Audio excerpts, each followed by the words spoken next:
soldiers on the table march in line. Painted shields and swords, they shine so fine. Dice roll like thunder, sealing fate. In this battle of ours, let's not be late. Wargaming in miniature, no war too small. Battles on the tabletop, we'll conquer all. Heroes made of plastic, armies clash and roar. Wargaming in miniature, let's fight some more. Oh. Kings and castles rise where Soda-Can stood.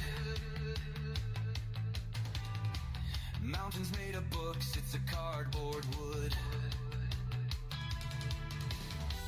Strategy of giants on a scale so flee. We topple empires with a cup of tea. Wargaming in miniature, no war too small. Battles on the tabletop, we'll conquer all. Heroes made of plastic, armies clash and roar. Wargaming in miniature, let's fight some more.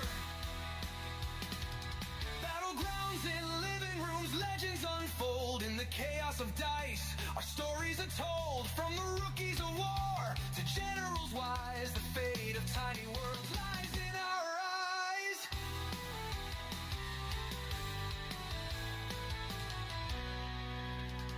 Snacks to the side and the glue close by. We men, broken warriors, give them one more try. Cavalry rides beneath the lamp's warm light.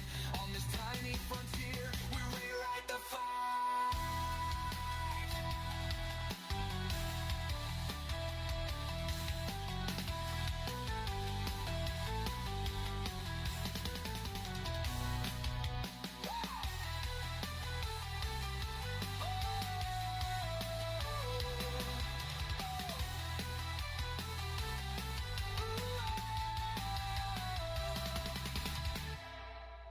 Wargaming in miniature, no war too small.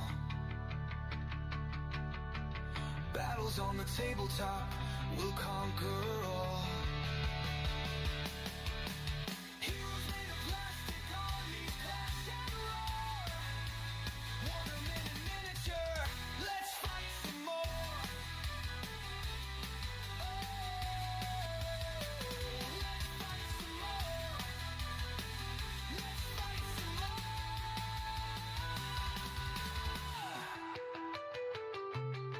No.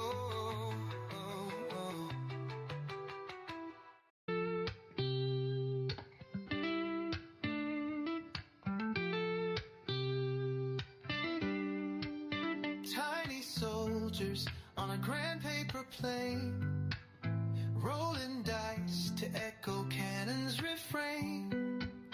Kingdoms rise within this tabletop dust. In strategy and chaos we place our trust. The generals lean with a calculating stare. Hands of fate guide moves with a flare. Tiny hills climb where valleys fall steep. Battles fought while the house stays asleep. Wargaming dreams on a six-sided star. In this microcosm we travel so far. Heroes die small but their legends grow large. In this tiny world we're always in charge.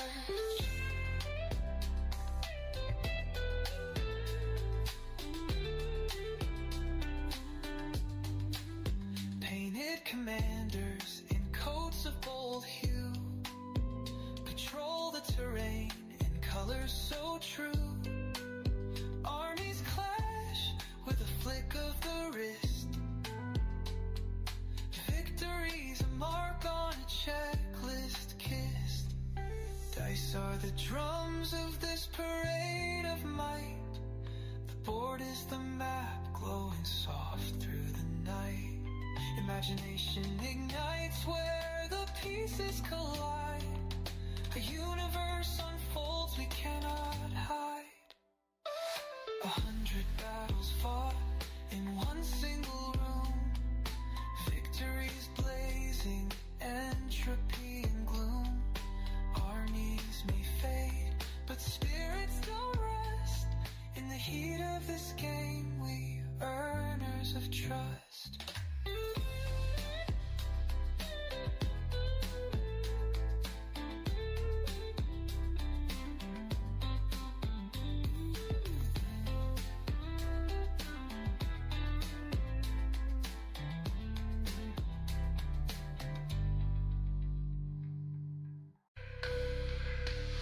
In fields of green and battle stage, a world in miniature engaged, with hands that guide the fates of men.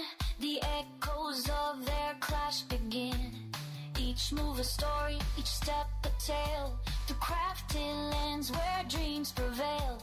The dice decide the fate unknown, a kingdom built from seeds we sown. The battle cries in silence ring, a world of war where heroes sing. Through painted scenes and crafted lore, we fight for glory evermore.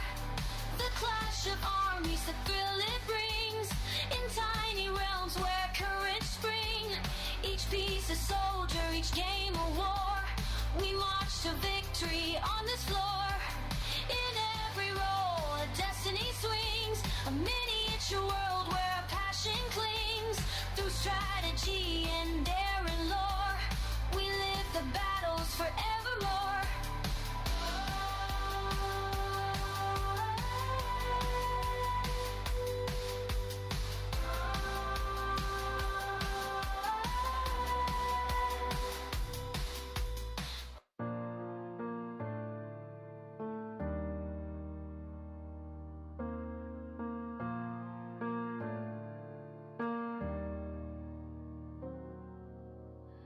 In the quiet of the battlefield's design, miniature armies march in line. Strategies unfold in measured time. Derek leads with a plan refined. The clash of forces under moonlit skies, echoes of history in their cries. A game of minds where tactics rise. Victory awaits where courage lies.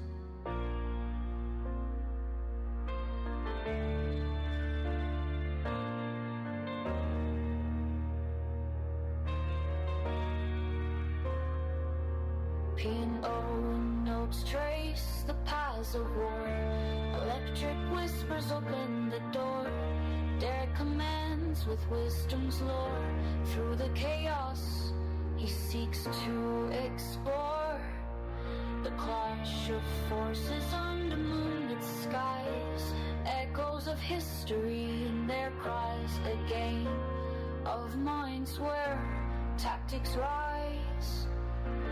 Victory awaits, courage lies.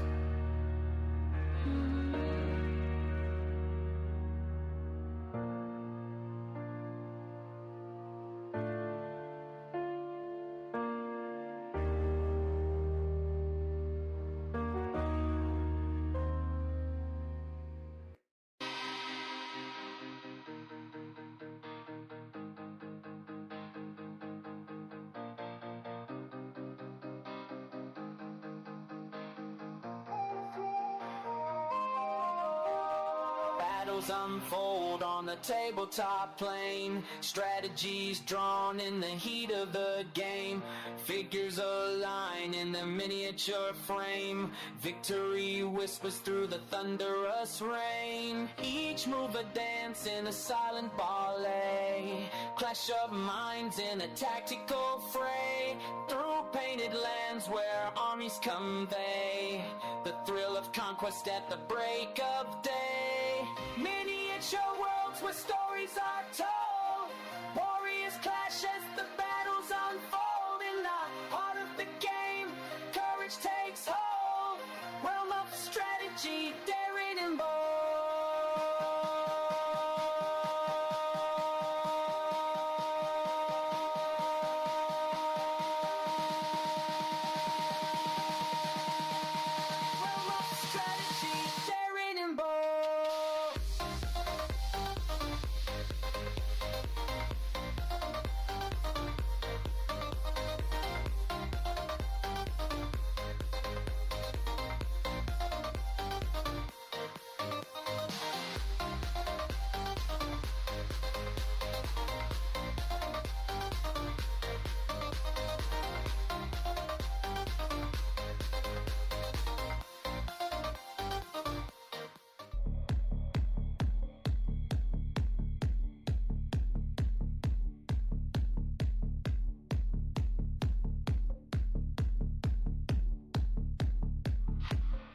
battles unfold on the tableless expanse. Miniature warriors in a strategic dance. 15 millimeters of intricate design. A world of conflict in a scaled down line. Terrain crafted with precision and care. Armies maneuver under watchful glare. Dice roll to decide the fate of the day. Strategies clash in a tactical display.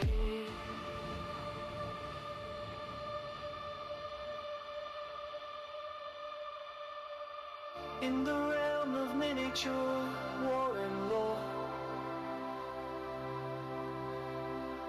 every move opens a new door. 15 millimeters, telltales and all of battles fought and stories spoke.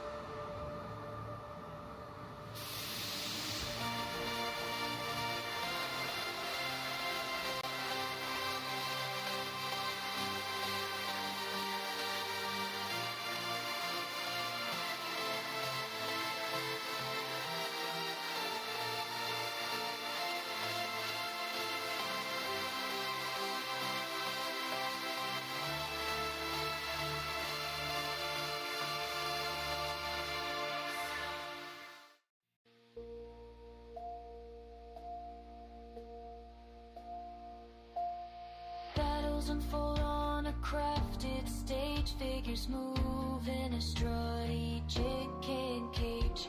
Miniature worlds where stories are told. Tactics and plans in the fields of old.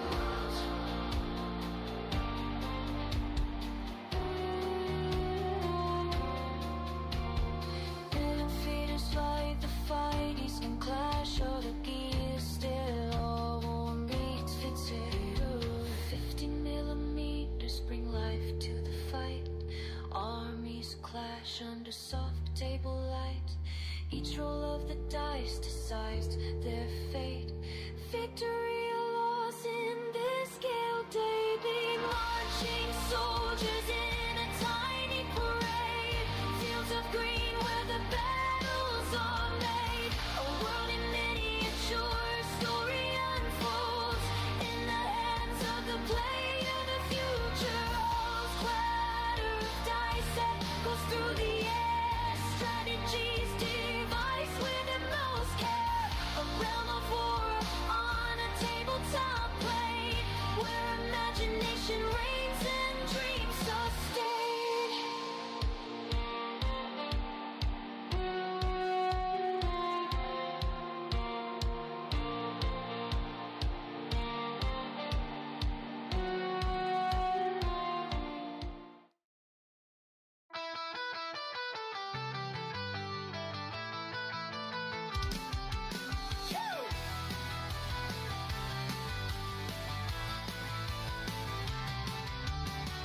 Tiny soldiers on the table march in line.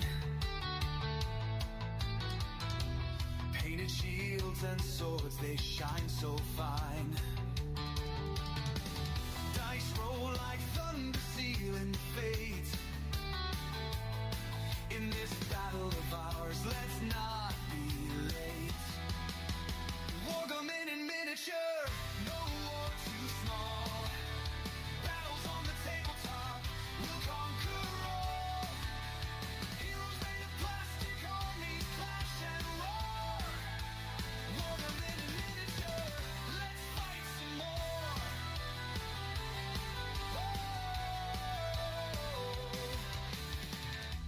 Kings and castles rise where soda cans stood. Mountains made of books, it's a cardboard wood. Strategy of giants on a scale so flee. We topple empires.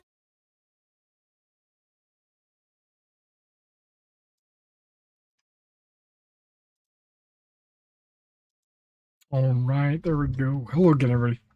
This is Derek, and I'm coming back at you with another Wargaming and miniature video.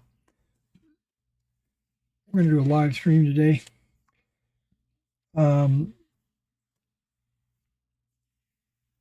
I'm going to be painting these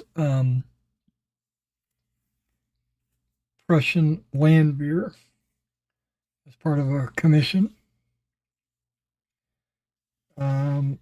These are not late war Landwehrs. These are early war Landwehr, according to the way he wanted me to paint them.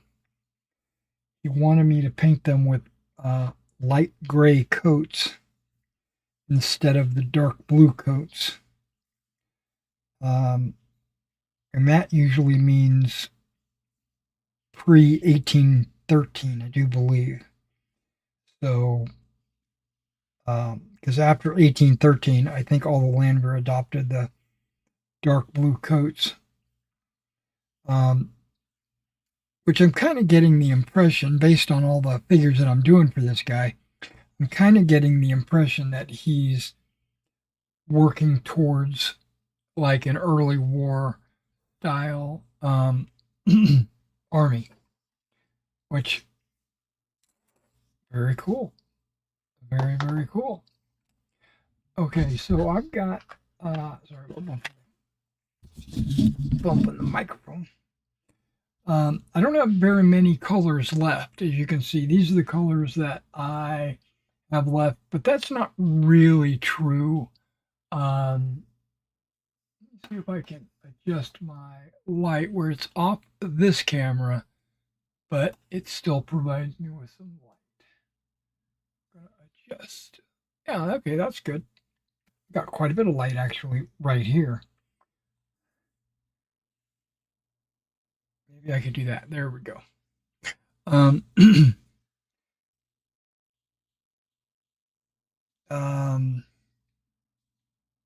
Yeah. So what we'll do is we'll just grab a color and drive on with a heart on. You know what I mean?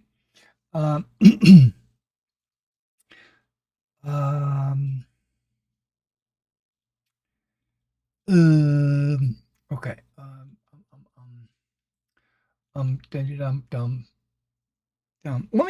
I'm going to pull up some uniform guides for Prussian Landwehr, because there are a few items on these models that he didn't give me guidance on what he wanted me to paint them, and I want to make sure that I'm doing it right.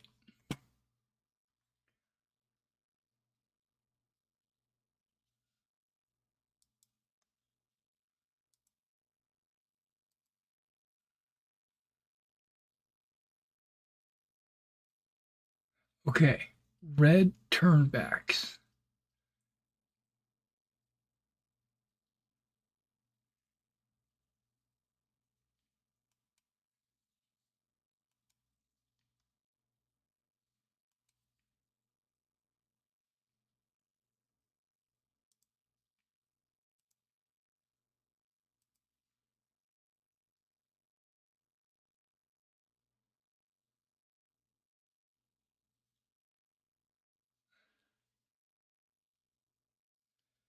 Red.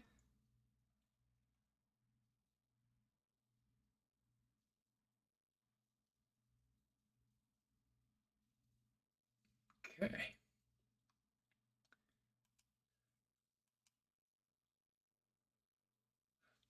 All right. So there's only a couple of models on here that have turnbacks.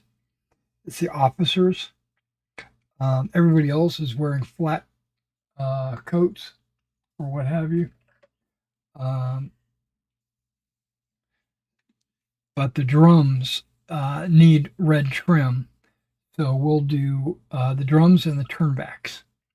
Notice this color was not out here. It was one of the ones I knew I needed. I also only have this one tray with aluminum foil on it. So that's something that I would need to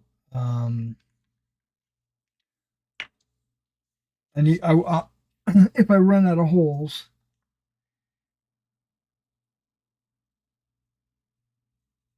I'll need to get some more aluminum foil.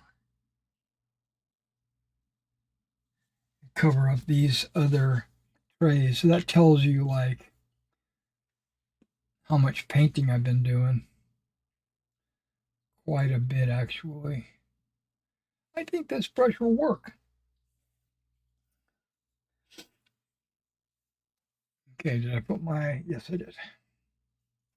I don't know, this light not pointing directly at my models is bothering me. There we go.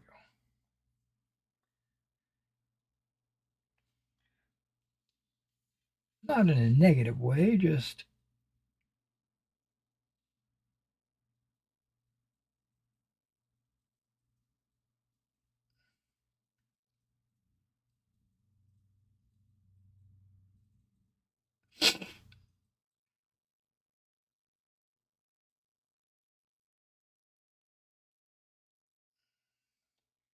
Okay, those are beautiful turnbacks.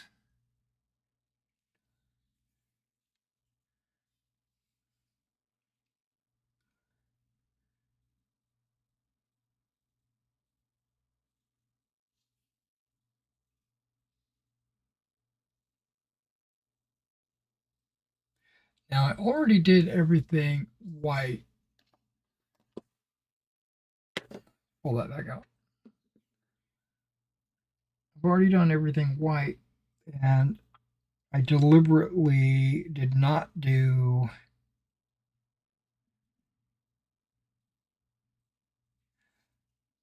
the drum chords,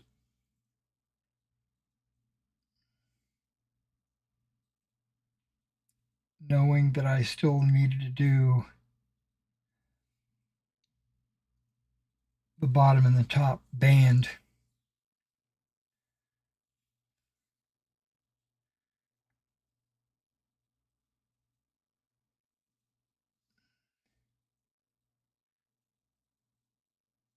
Now, from all the reference material that I've gone through, and I went through at least 10 different photos, drawings, or references, not one of them had colored cuffs. They all had colored collars.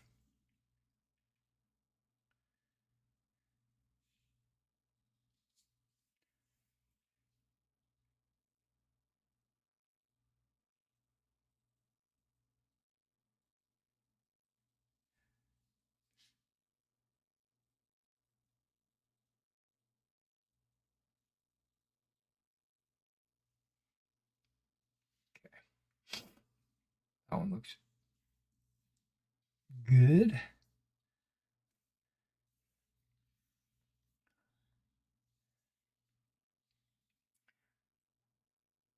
So I need to go through and do all their collars.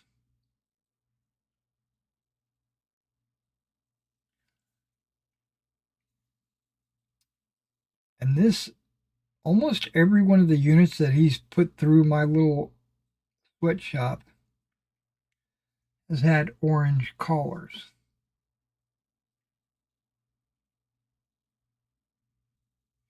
I don't know if it's a coincidence or if he's doing a specific battle.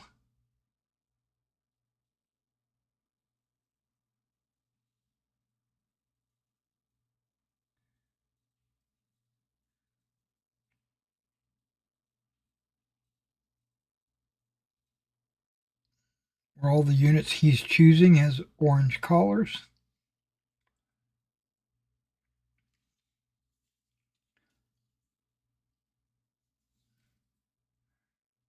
But that's not for me to reason why. That's for me to do or die.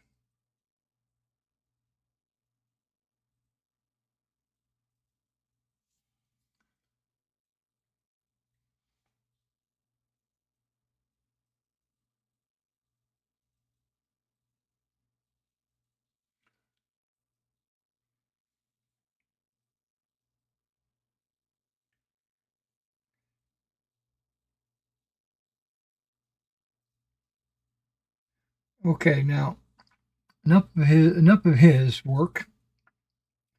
Let's talk about my work. Let's talk about my Napoleonic rules.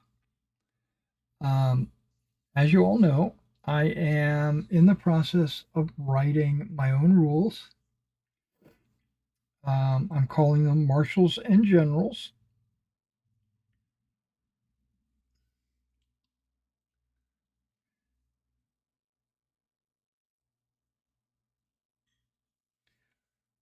And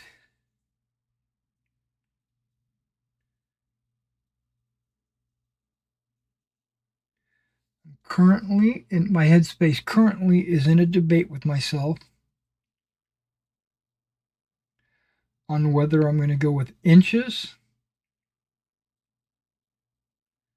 or base width.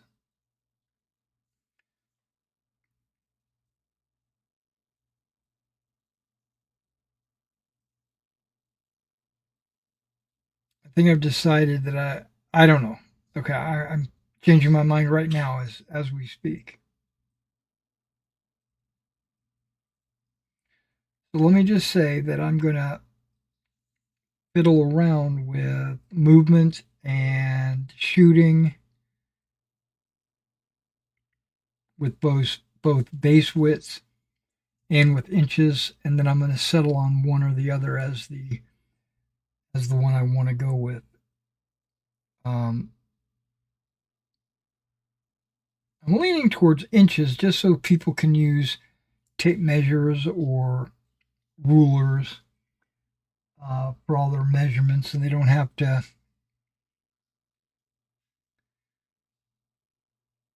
rely on a separate tool that that they make for like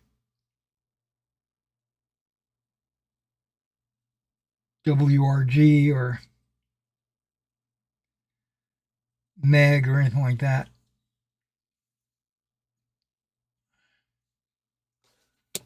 Okay, we got that red.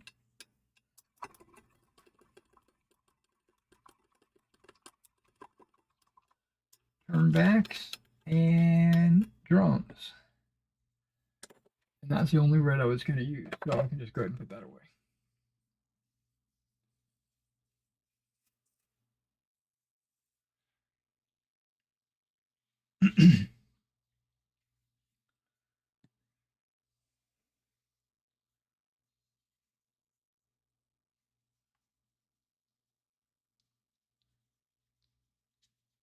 Okay, we're going to go with just collars now.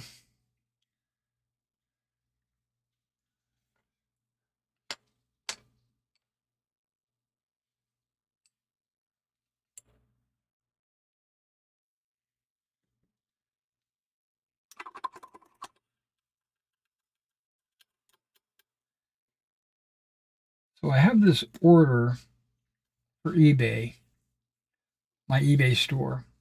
I've got an order for some generals. And I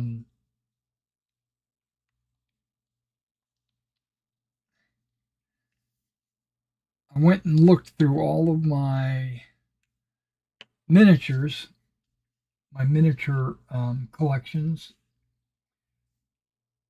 for sale, and I keep them organized. I keep them very organized.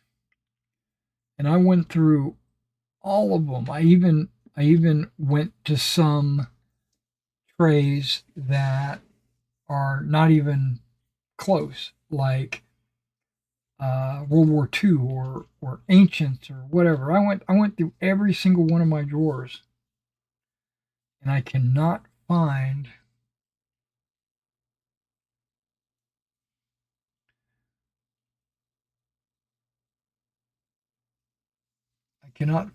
the this bag of miniatures that I had for sale on my eBay store.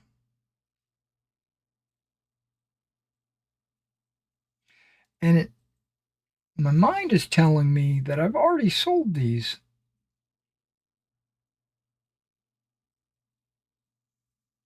Like earlier in the year.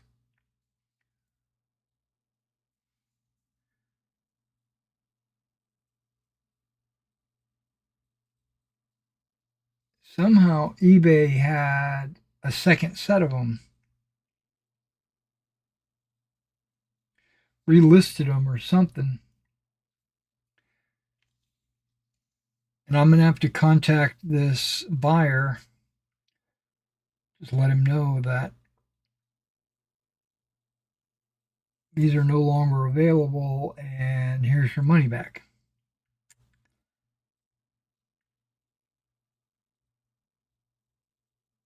Which sucks because I'd prefer to have sold them.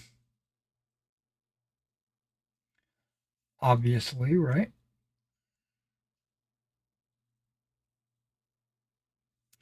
But the new year is coming up.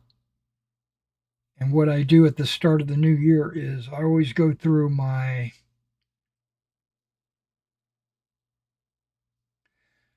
1,000 items that I have listed on eBay, and I go through them one at a time, and I verify that I have them in my inventory.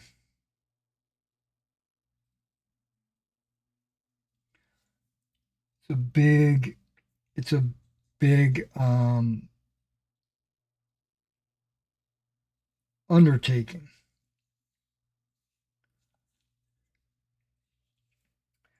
Takes a couple of days actually.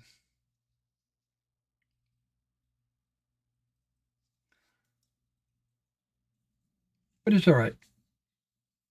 I like uh, I like doing it.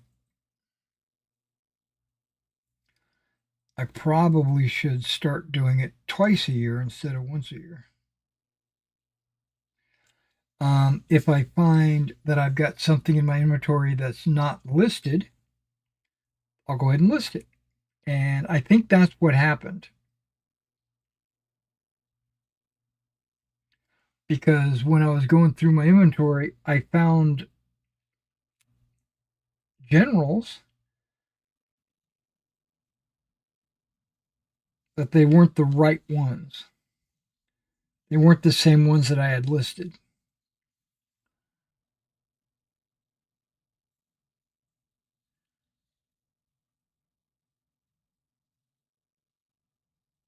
And I just have a feeling that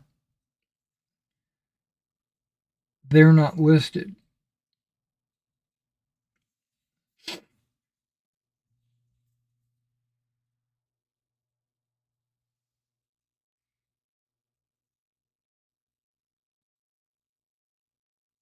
I could be wrong.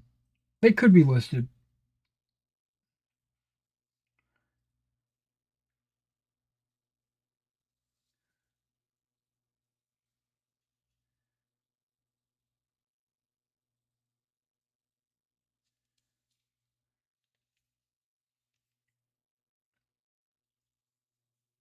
Okay, that's enough of that. Back to my rules. I want to talk a little bit about them while I'm painting. Basically, just filling time, but I took a few minutes a couple of days ago. What I was planning on doing was getting a stream ready, going live with a Marshals and Generals rules update live stream. I pulled up my current version of Marshals and Generals.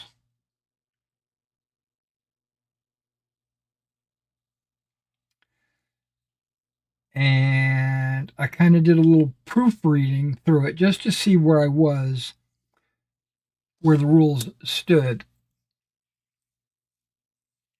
And I noticed a lot of grammatical errors.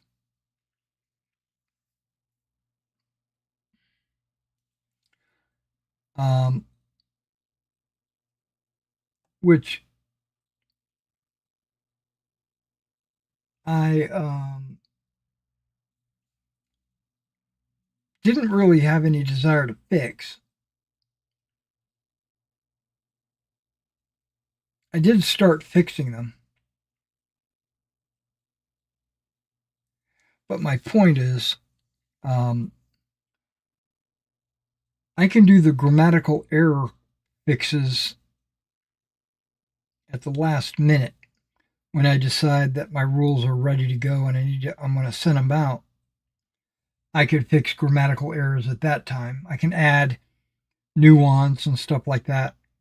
What I'm trying to do now is just get the just to get the rules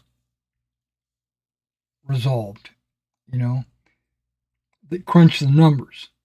Once I get the rules resolved, then I can write around them.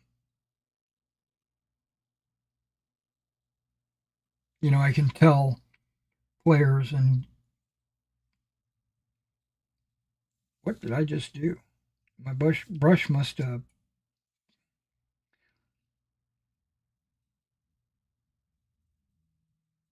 flicked, or I hit something I shouldn't have. Okay, that's fine.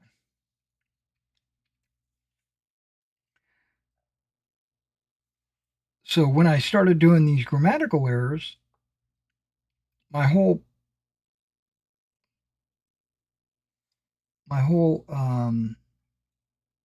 point for going in there was to make sure the rules were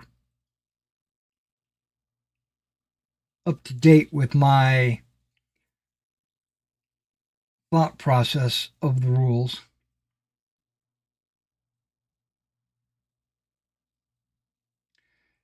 And they were not. It still had the old basing ideas.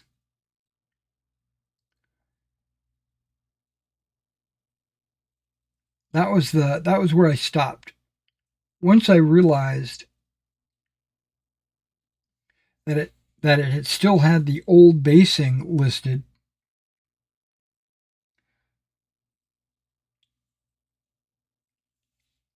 which is a good few months old, I said, okay, stop. Let me go get my camera out and get me some figures out. And I started taking pictures of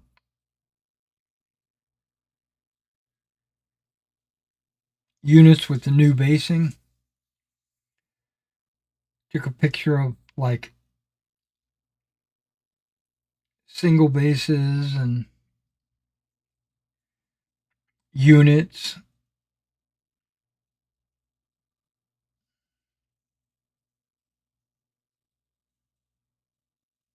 Because in my rules, I'm going to put examples, right? I'm going to say this is what an infantry base looks like. This is what a cavalry base looks like.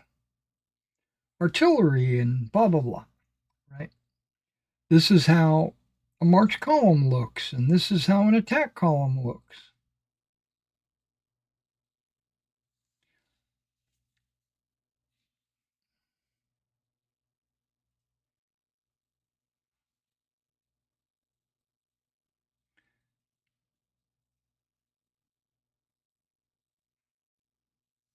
So that was my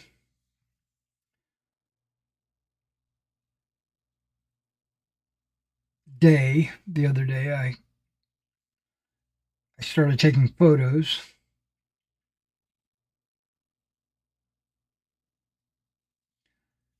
So I got a bunch of photos taken, but they're not in the rule book yet. I haven't transferred them over. What I need to do with these photos is well, let me rephrase it. What I'd like to do with the photos is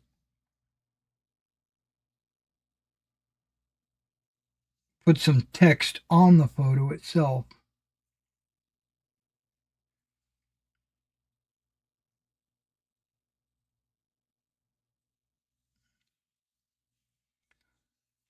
little arrows pointing and little dotted lines and stuff like that. I want to make it helpful for the players so when they look at it, it'll clear up any misconceptions.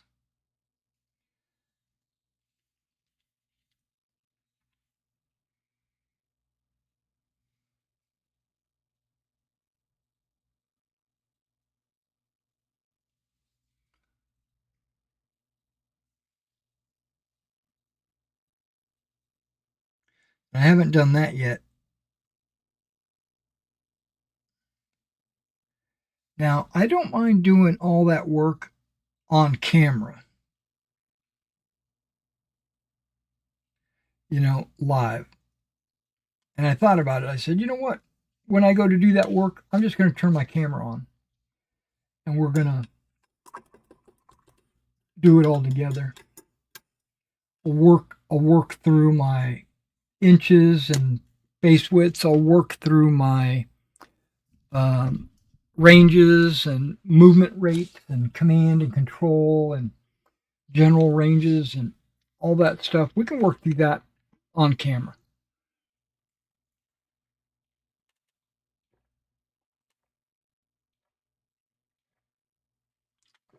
Oh, I'm stupid thirsty.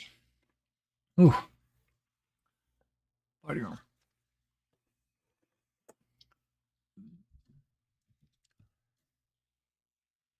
So, in a couple of days, I don't want to do that instead of getting these guys taken care of. I've decided that I'm going to hold off on that stream until I get this guy's figures finished.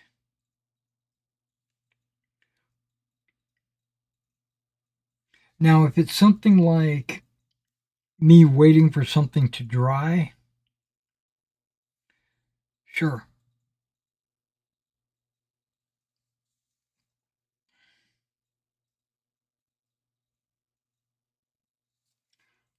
But I don't anticipate that happening.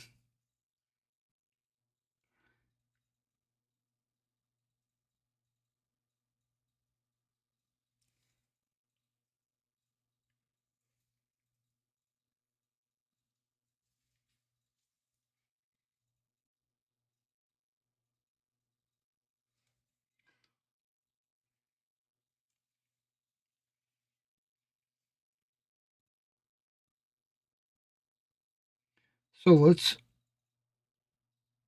talk through this a little bit.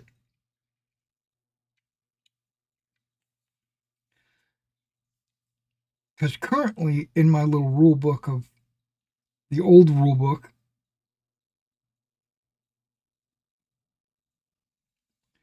it has muskets shooting 5 and rifles shooting 7.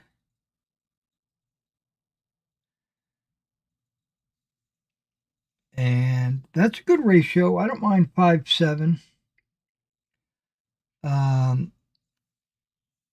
But I think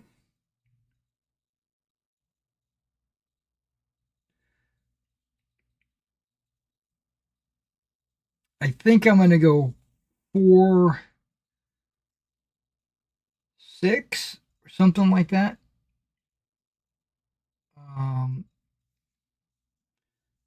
I don't know.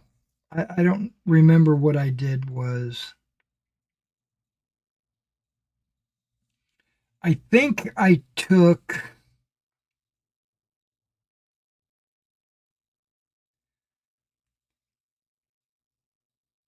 British Grenadier ranges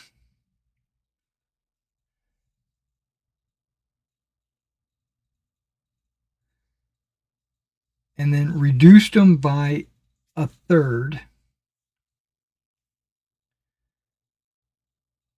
So something that shot 6 inches now shoots 4 inches in my rules. But I know the ranges are a lot bigger than that because the rules are written, not mine. Mine are written at 15 millimeter in mind. And I'll put in a little blurb how to convert to 28 millimeter, or I'll just put a 28 millimeter conversion in there automatically.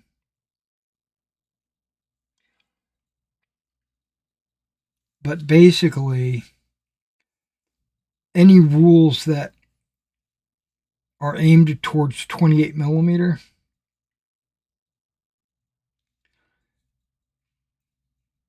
if I'm cribbing or using them as a reference or helpful guide or whatever, I'm going to multiply it by 2/3.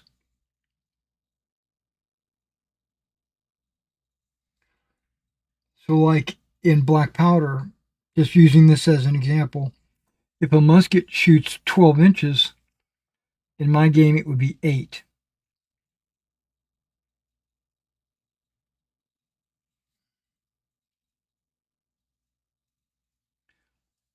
Because that's a reduction of 1/3.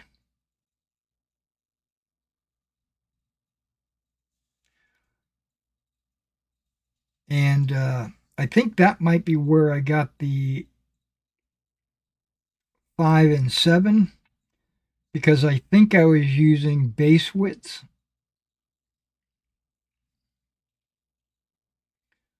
5 base widths, 7 base widths.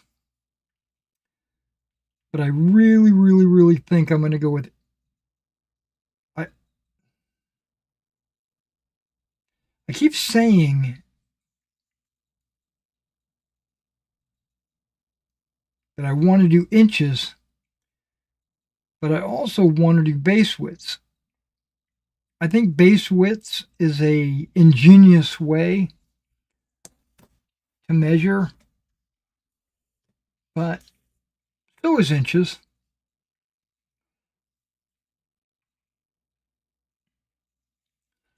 So I don't know. I'm torn between the two.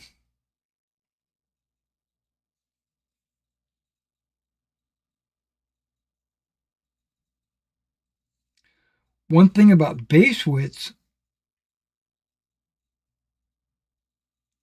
you don't have to modify them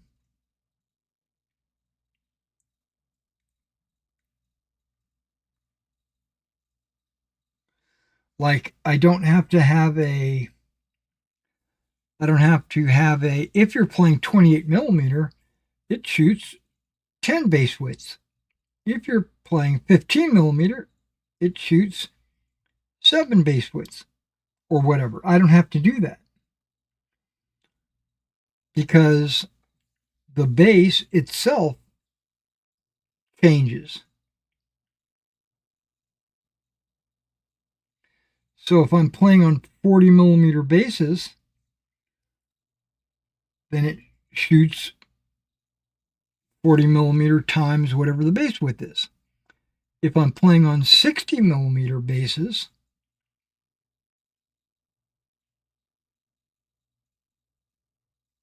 and that's what a 28 millimeter unit would be on,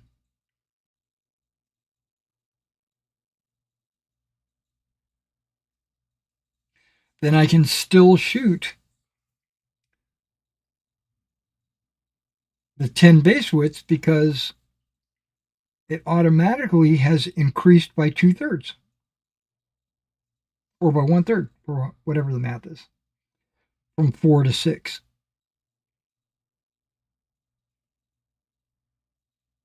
That's the advantage of base widths, because then you can just use the same base widths without any conversion. The only thing that needs to be adjusted would be which bases you're using.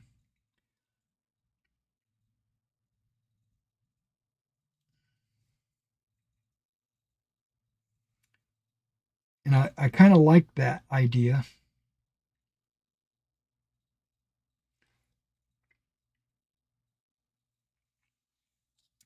Because then if a player always plays 28 millimeter and he's got his stuff mounted on the 60 millimeter bases, his base width range that he uses during the game is going to be different than mine because I use 40 millimeter bases.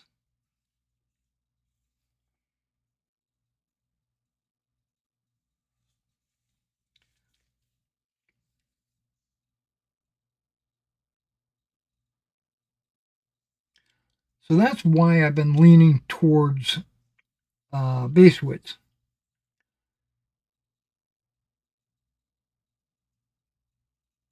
But inches is just so universal.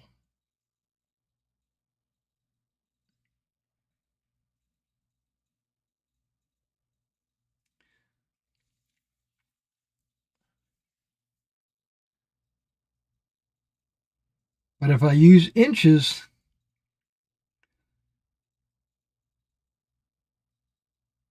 I would have to have two scales, one for 15s, one for 28s. I could even have one for 6 mil or 40 mil or whatever. I could adjust inches for all those.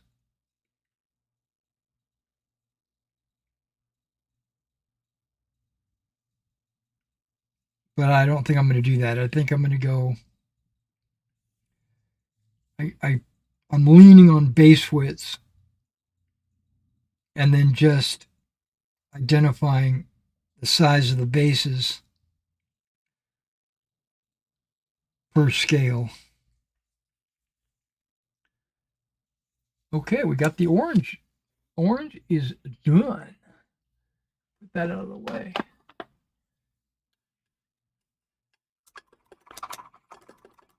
Well, we got a chatter. Let's see what you have to say, my friend. Joseph. Oh, hey. Okay, so that name doesn't show up like what I recognize because YouTube's got some problem with their naming. Um, yeah, these are your figures. These are your figures I'm working on. Hope you're doing all right. I hope you're doing good. Hope you're doing good. Okay, there's a couple more things I wanted to check on my uniforms.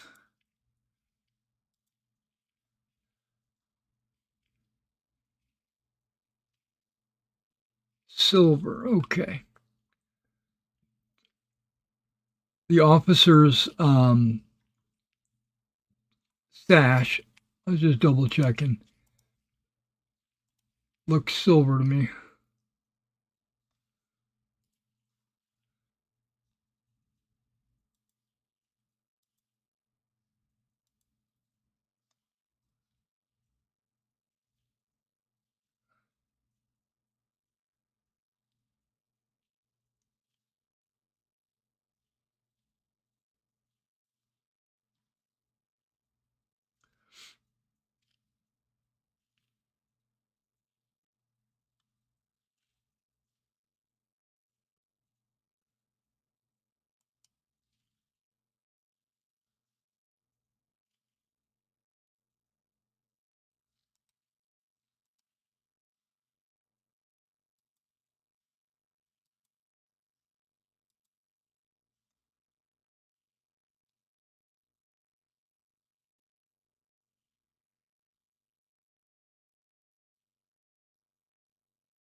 Okay, that looks good.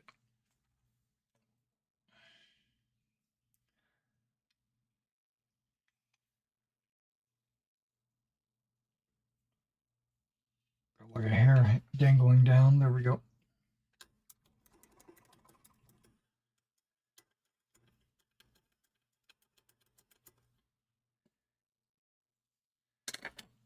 Okay.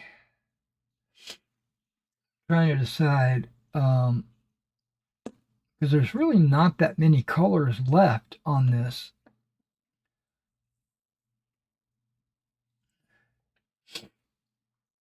Oh, yep, that's it. That's one more thing I wanted to look at.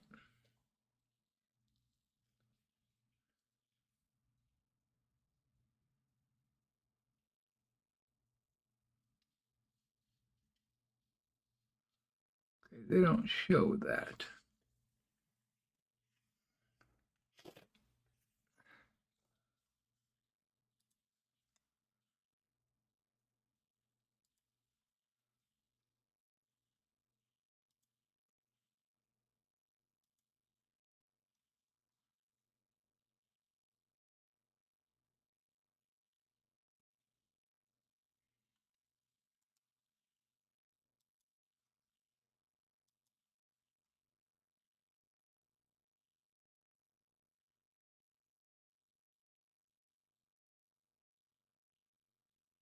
Yeah. Mm.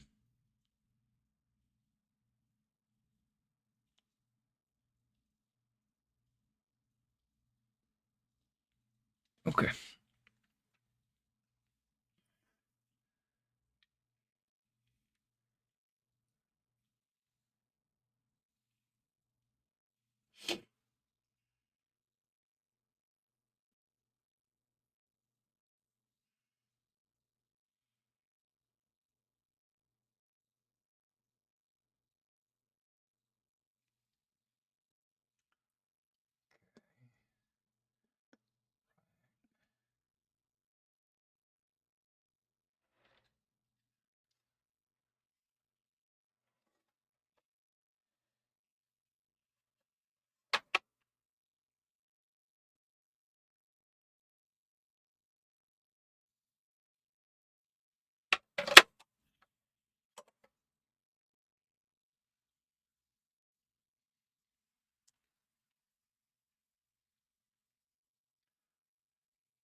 Okay.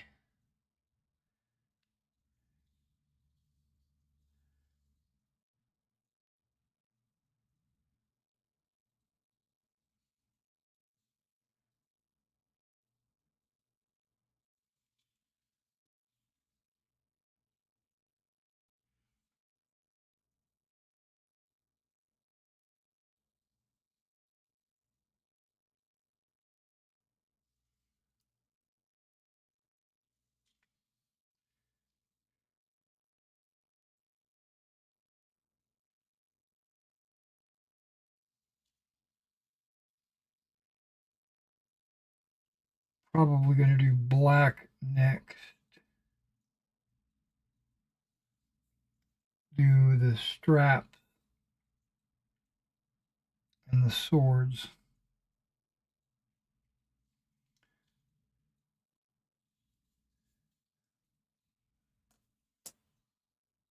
So I'll just pull that out to kind of remind me.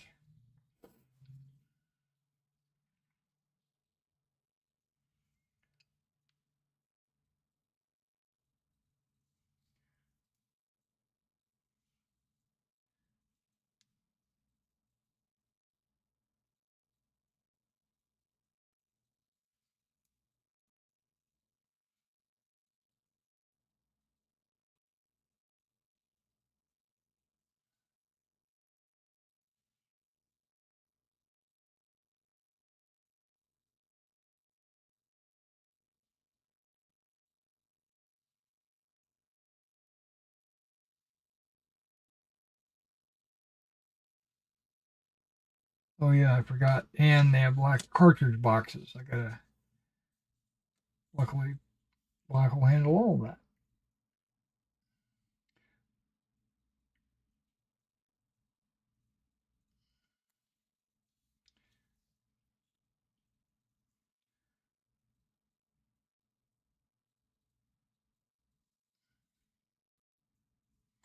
Right now, with the white pants, the light gray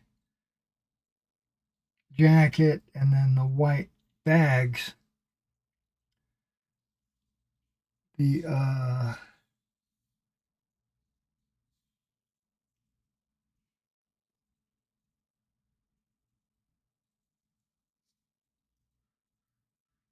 the models are very light.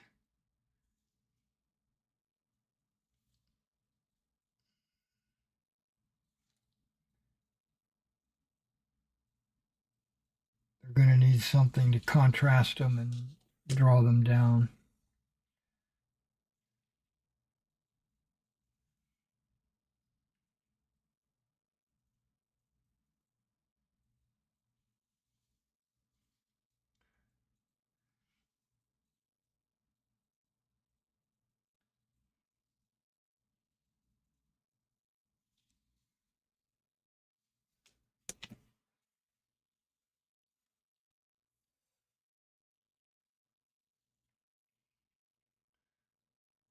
I think the black straps will definitely do that.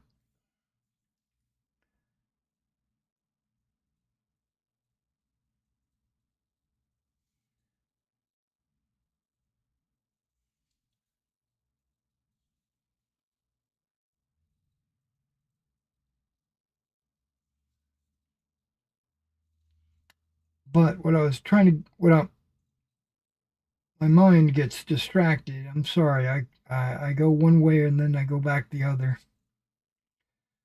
Just bear with me on my ADD journey. But when I get these models finished,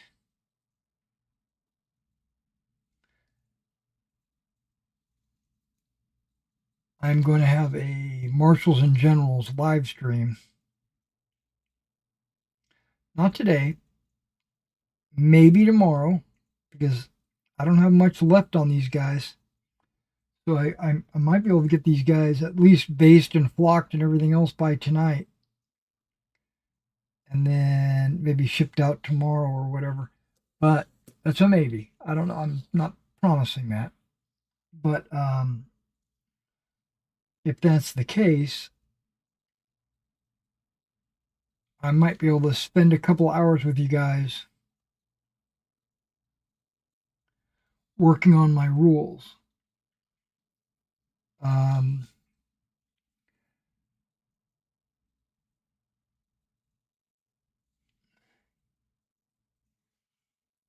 yeah, I was noticing that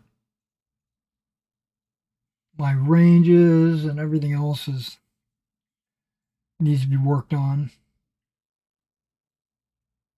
The actual mechanics of hitting and doing damage I've been debating on whether or not I should use the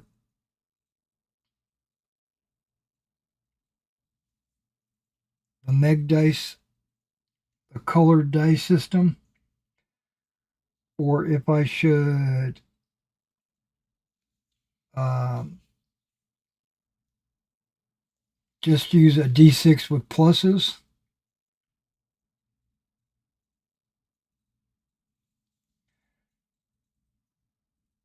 I think a D6 with pluses is going to be a lot fast. I don't know. Yeah, I don't know if it'd be faster or not. But the problem I'm having with using the Meg dice is I personally have like 4 sets of these dice. So I don't have a problem with it. But anybody else that's trying to play my rules will have to acquire some dice. So that's a barrier to, as they say, a barrier to entry. And I don't want any barriers.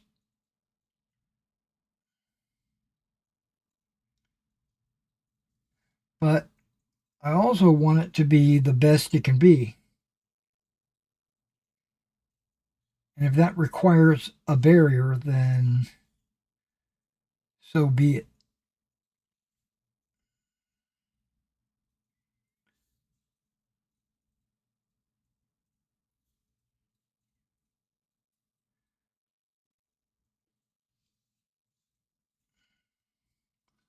I'm not sure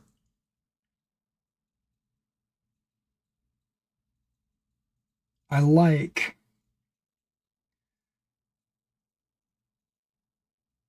what's on the dice.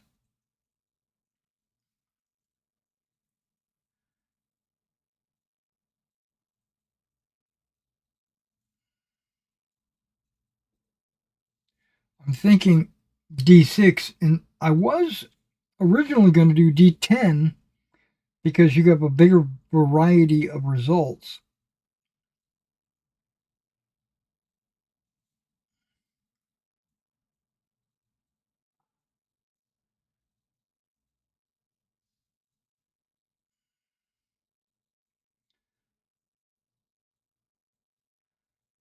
But I think a D6 is just fine with modifiers.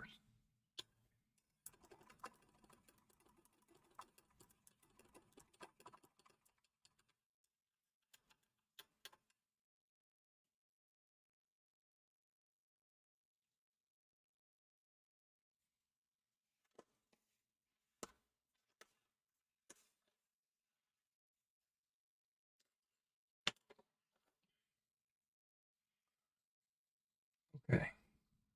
Swords, straps, cartridge cases.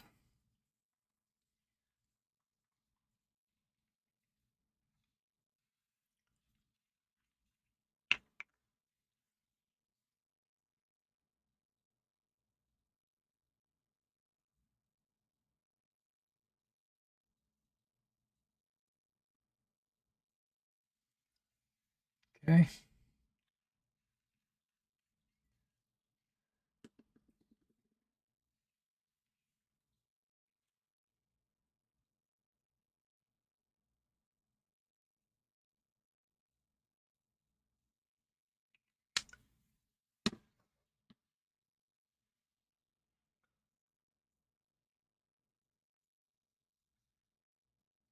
Command and control is not going to have anything to do with dice or cards. Let me back that up. Let me rephrase that. That's not true. Crap.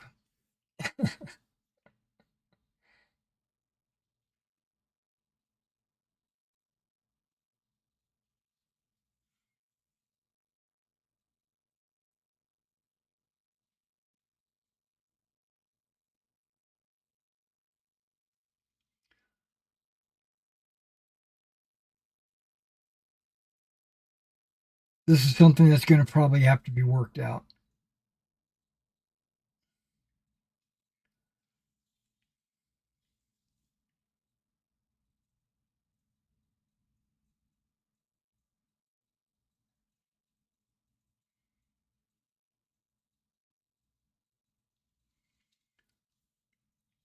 I basically want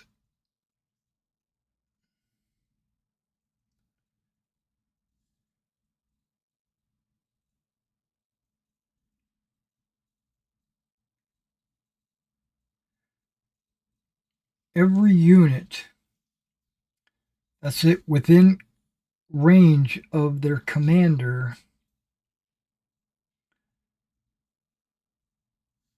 to be able to move.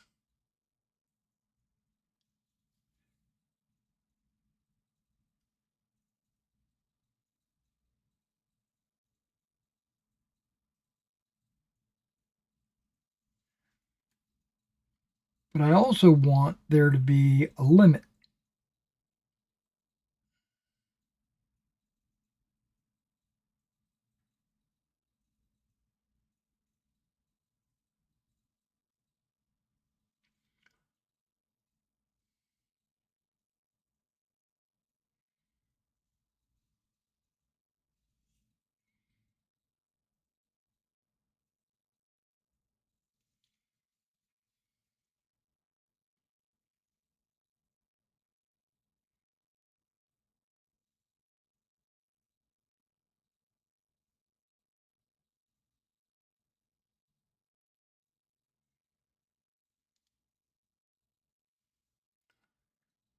So I've been thinking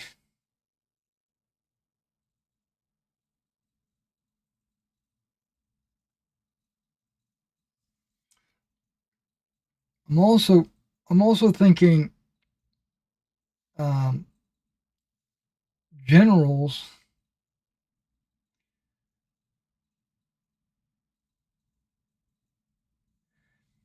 have a command radius, right? Okay. If you're in that command radius,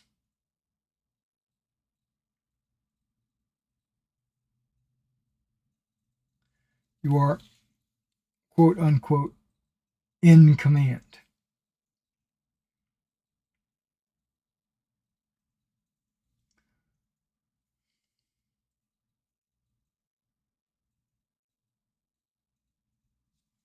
And if you're in command, you can move.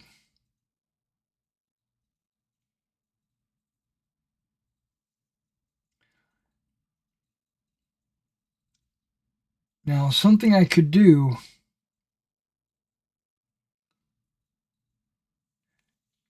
is to give a general a hard number of units that he can command. So let's say, like, I don't know, I'm just going to pull something out of that. Like Husan, right? Let's say I say, Husan, you can command 4 units.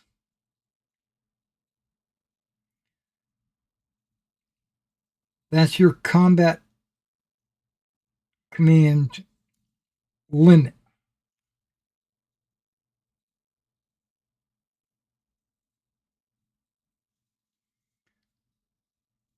Because that's where your skill ends. Like you only have the capability of commanding like 4 units. But what if he has 5 units in his brigade?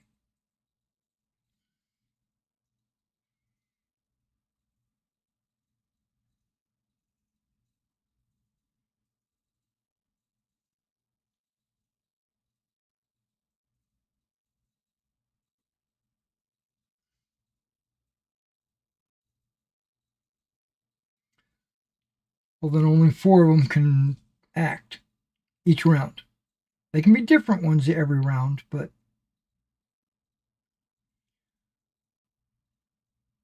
when that brigade activates, only 4 of them can act.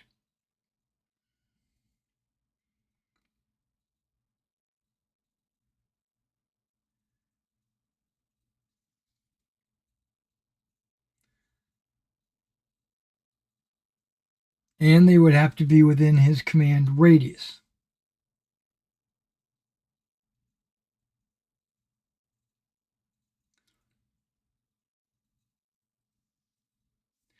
But then I thought, what about variable? Like, can I roll a die?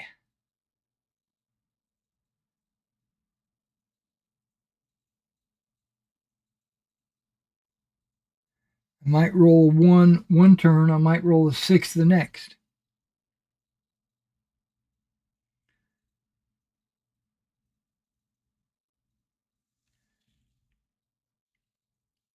Well, what does that die roll do to the game? It slows it down. That's one additional die roll.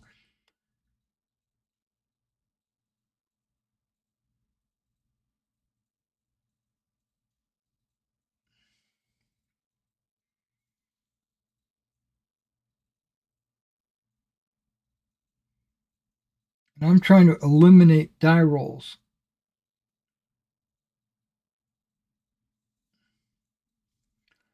Not all die rolls, just ones that can be done in other ways.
Yeah, these straps on these Landwehr are like really thin.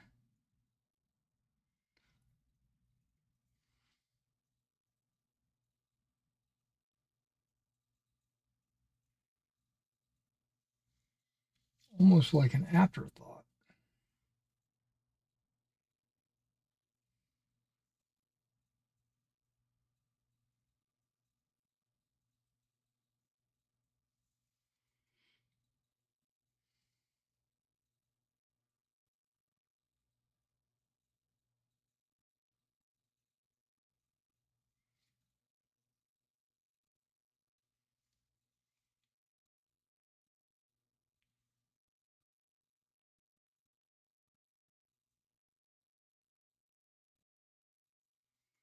Some companies take pride in making their straps and their muskets and their rifles and stuff like that hands to be the accurate true scale.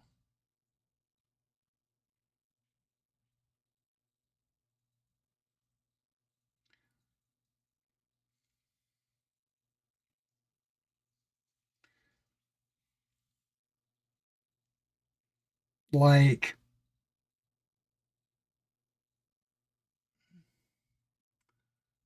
offensive miniatures,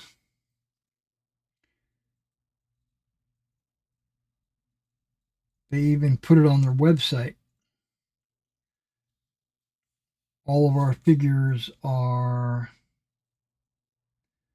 true scale. There's nothing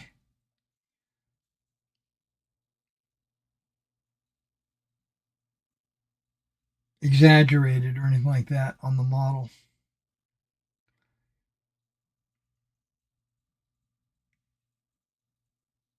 And I can respect that, but it does make the model look weird on the table.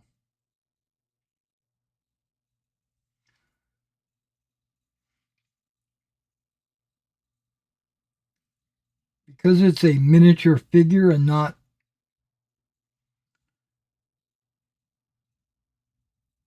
an actual representation of a specific person or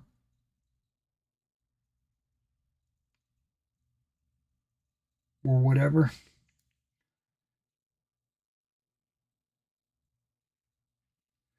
It comes across on the table as being too small. When in reality, they're probably exactly correct.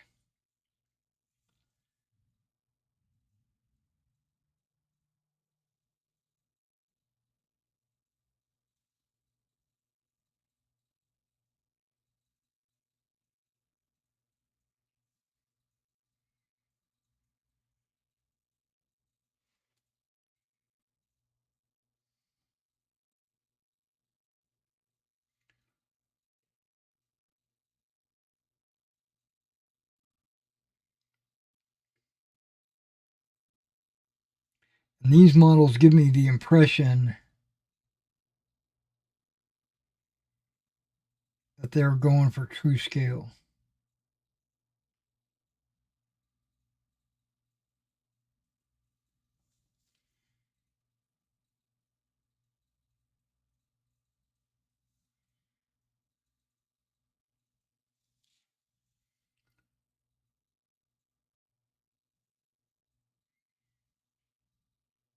Okay, I got the strap.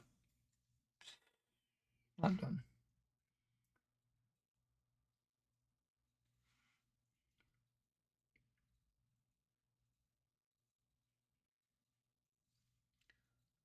There we go. The straps, the ammo cartridge belts, the sword sheaths, they're all done.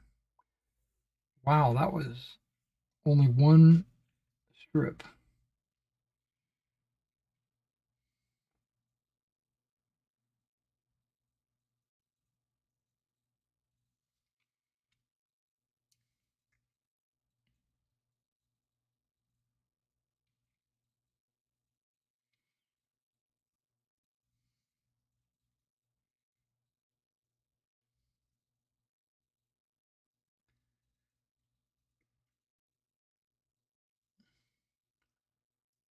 and then I can qualify my generals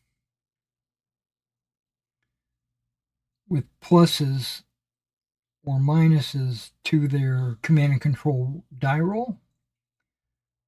That'll give them a little bit of variety, but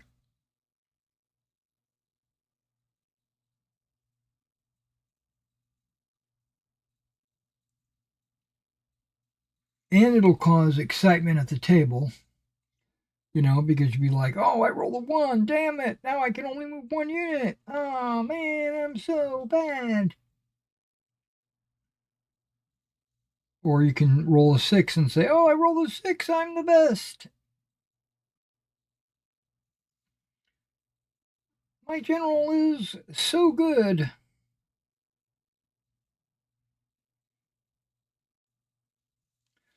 Thought about giving them command pips. Based on these die rolls, you get a number of pips, and you have to expend them.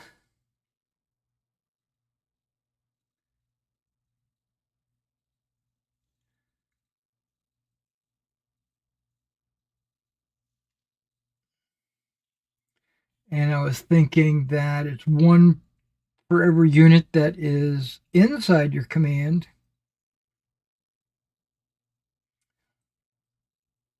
But if a unit is outside your command, up to double your command radius. Like, let's say you got a 6-inch command radius,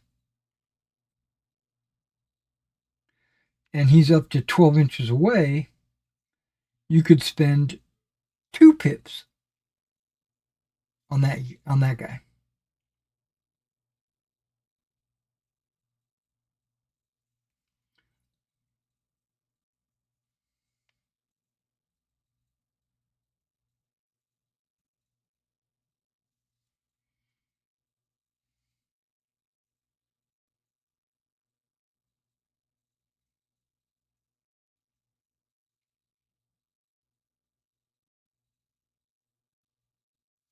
That lets you kind of get stragglers back into command and stuff like that.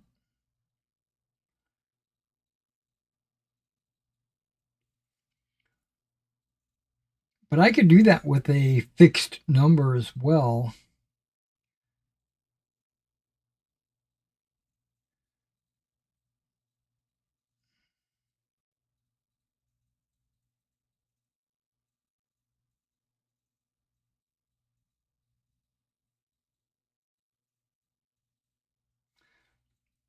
But I think the die roll per brigade might be the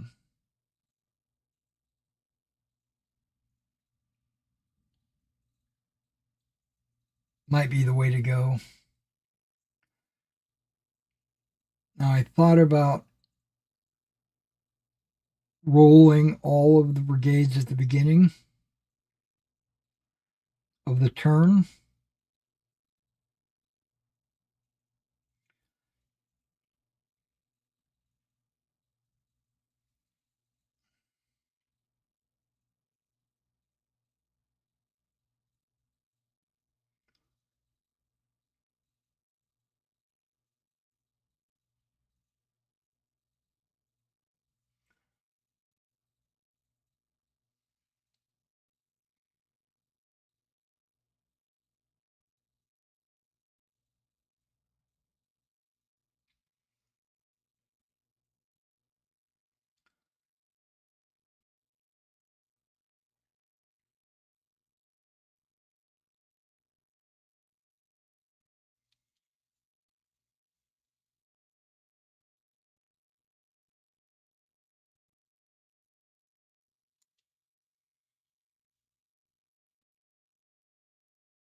Wow, this is time consuming.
So my current thought process is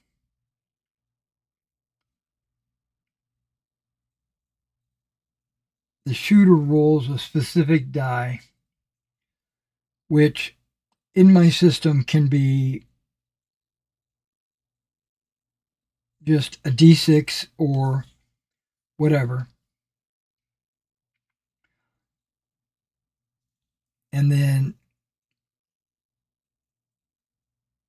certain numbers or sides of that die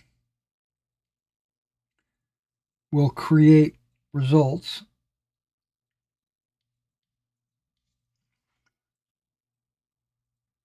Now, I was leaning on the Meg dice where they have the S, the crossed swords and arrows,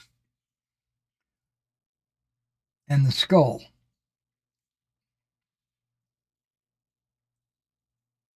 And at the time, what I was thinking was an S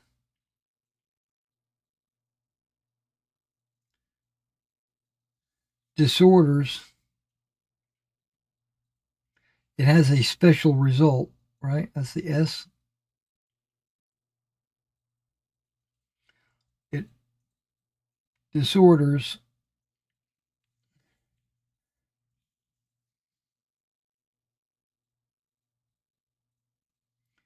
a cross sword does 1 point of damage, and a skull does 2.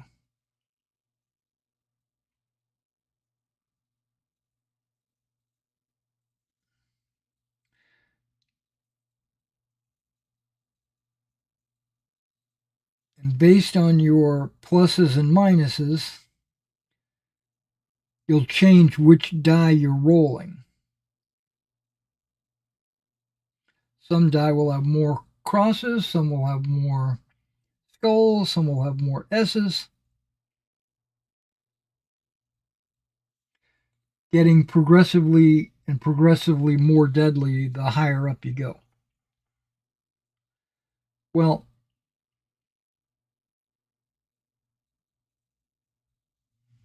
I don't really need to do that.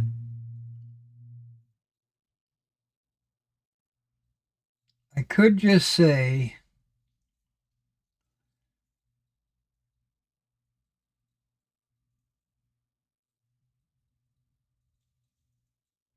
the players roll against a chart. And it can be simple, a very simple chart. Something like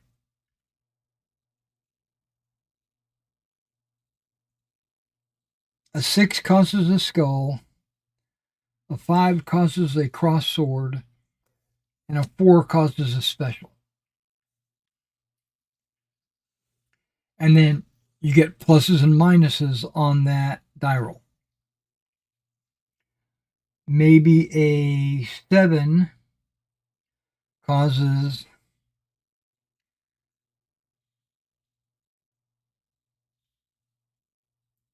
3 hits, maybe.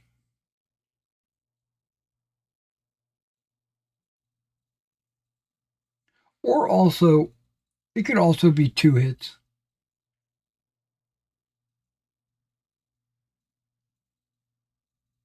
Maybe an 8 causes 3.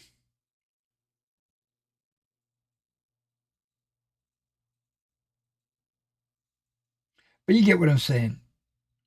Instead of having to use specialty dice, I can just use a bar scale.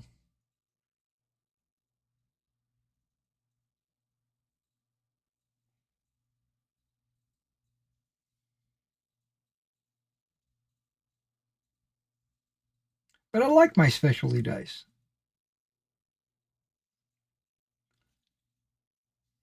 I think it's a very unique way to do it. You just change the color based on your pluses.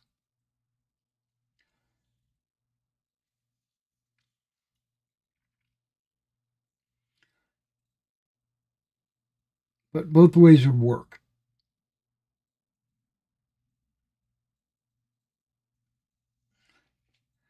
So now that I've got the, and this would be per base shooting. So if you've got a medium sized unit of 4 bases and you're in line and you shoot, you do 4 dice of damage.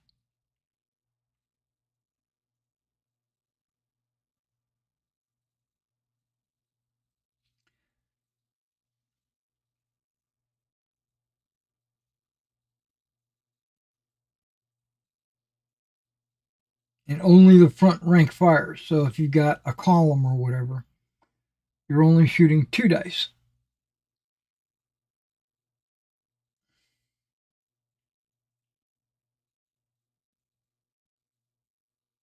So instead of giving a minus for firing in column,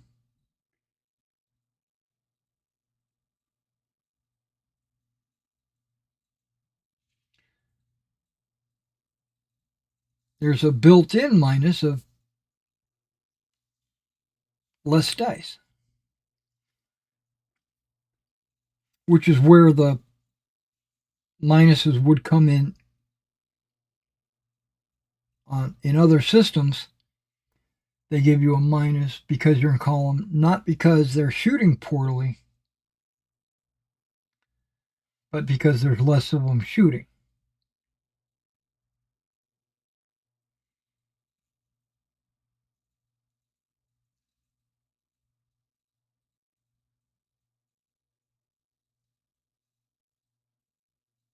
So my minus will come in for the same exact reason, but it'll just be how many dice you get to roll.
So then I would just have to work out.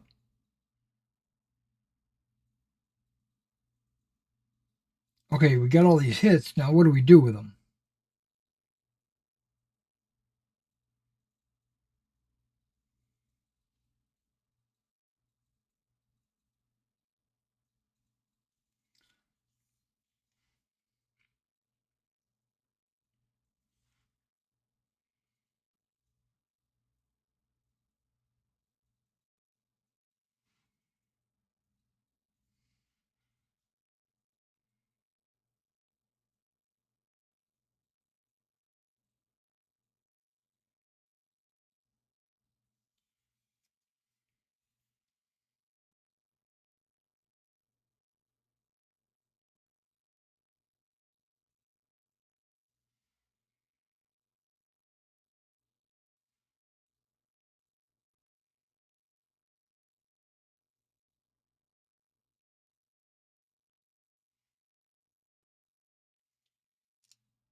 Yep, looking good. Oh, wait, we got some more chatting going on. Hang on.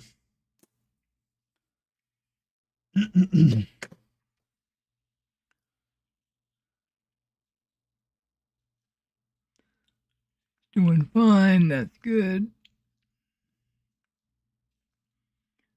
What do you charge for artillery limbers?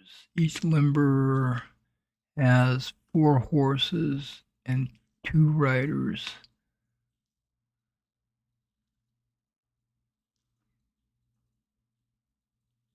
Yeah, so I would count that as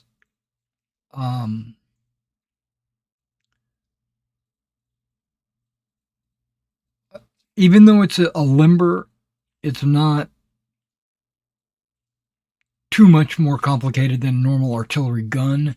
So I would count it as a artillery gun, and then the 4 horse I would just count as cav. So I would just add that up. I just go artillery and 4 cav.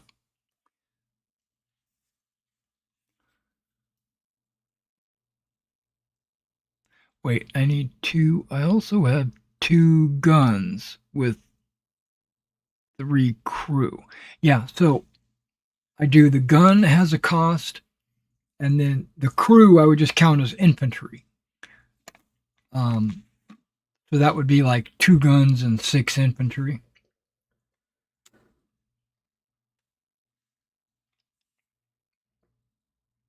I think that's on my list. Might not be.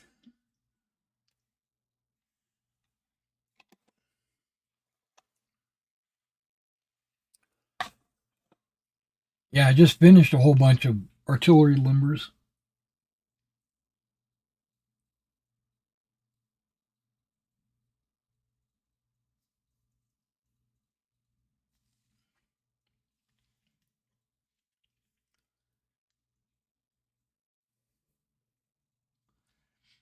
Okay, this black is going like pretty slow, but that's okay. Once the black is done, it'll be done, and I can move on to another color.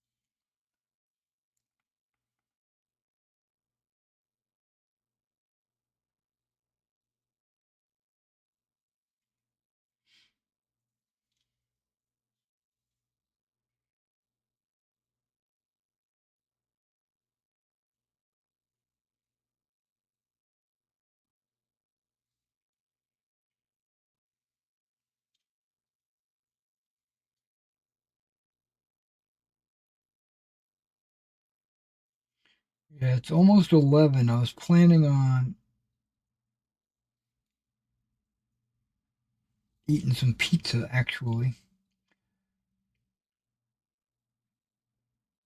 I've got some pizza waiting for me.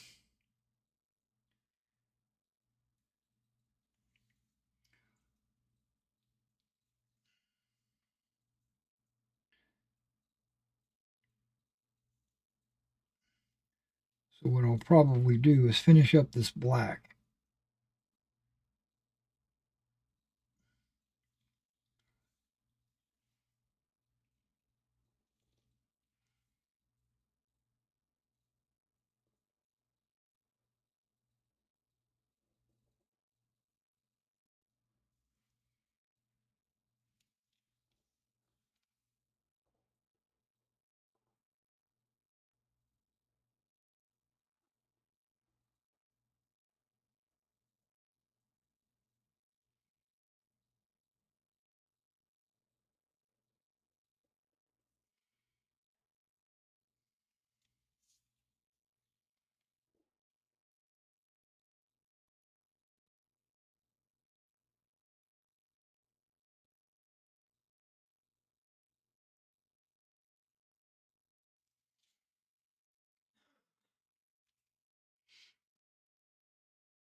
So I don't want my rule set to concern itself with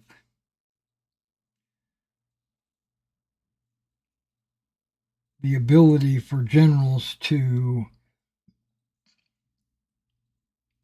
rally broken units.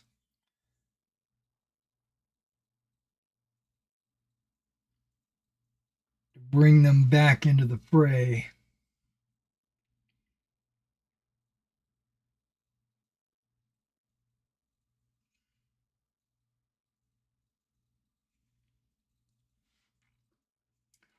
So what I plan to do is when a unit gets to a point where it breaks,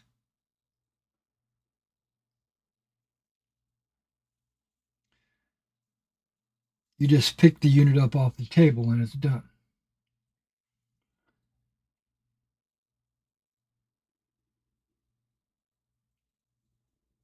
And there's no rallying. There's no, well, let me rephrase it. There is rallying, but there's no bringing a broken unit back to the game. The rallying that I'm going to do is hit removal. And remember, a hit is not always casualties. Also,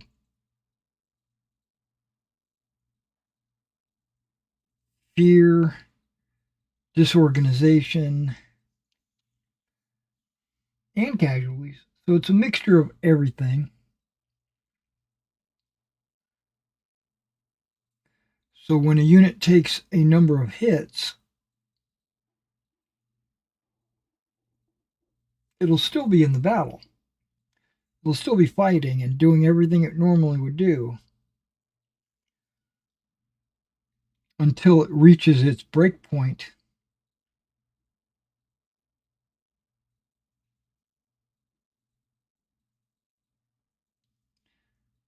At which point it would be picked up from the battle. So to help prevent that,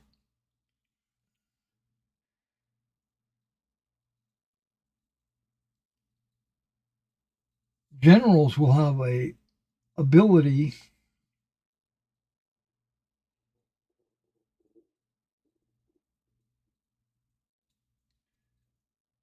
to remove hits off of their units.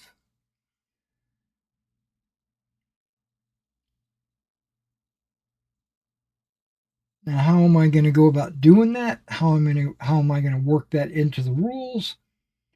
Not exactly sure yet.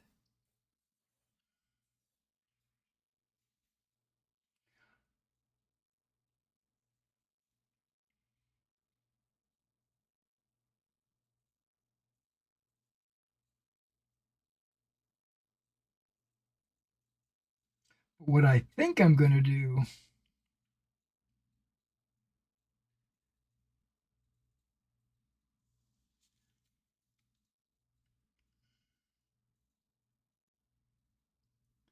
is for every pip, because remember they're rolling pips to see how many units they can activate. They can spend these pips uh, on units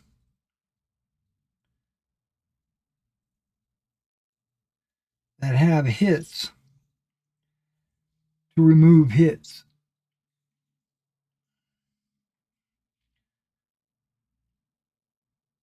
So now the general has to decide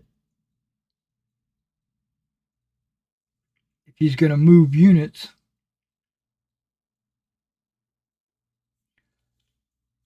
and or remove hits.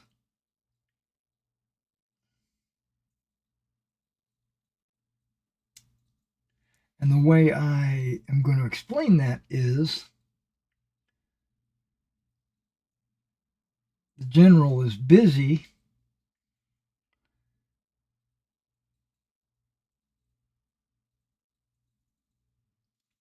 trying to manage his brigade,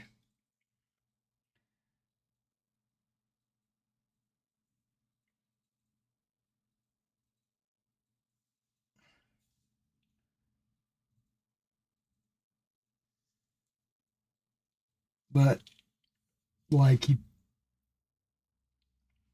he takes some time out of his managing the battle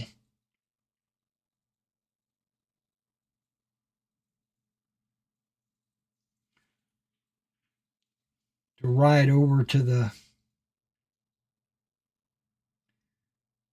unit that's wavering, give them like an inspirational speech.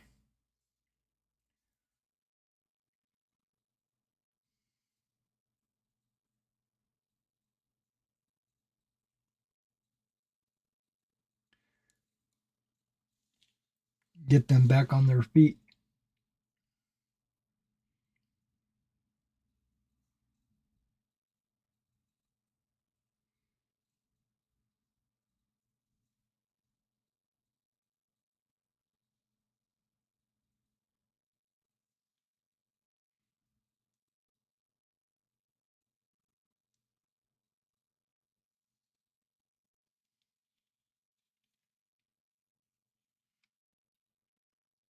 So if he's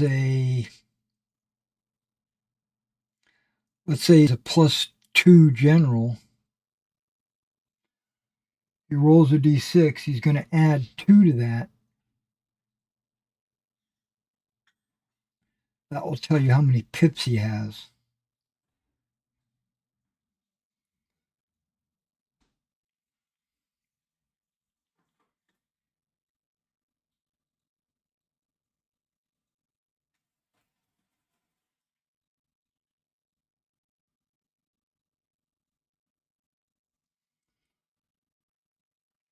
Let's say he's got 6 units in his brigade.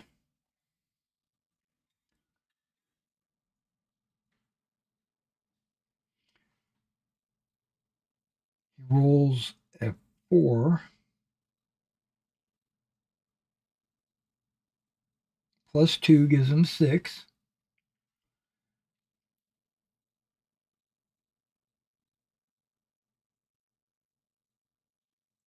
So he can command every unit. Every unit can act. Or, like, 3 of the units can act.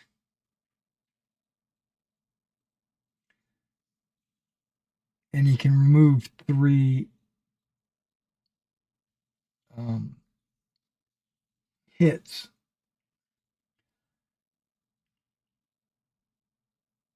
I don't think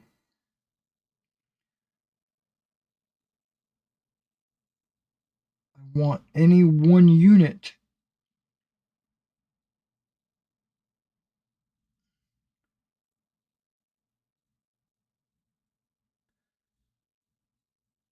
to be able to receive more than 1 rally per turn.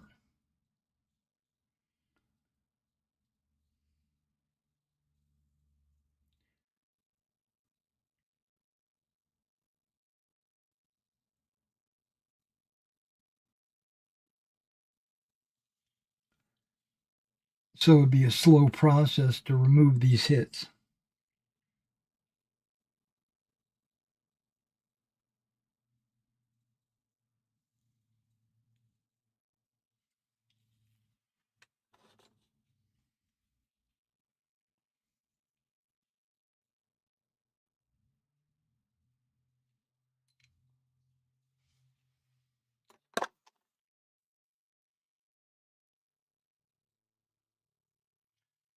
But I might say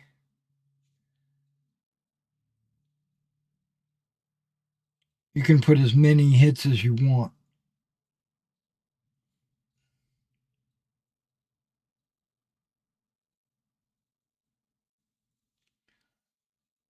I don't know yet. Might have to play test that.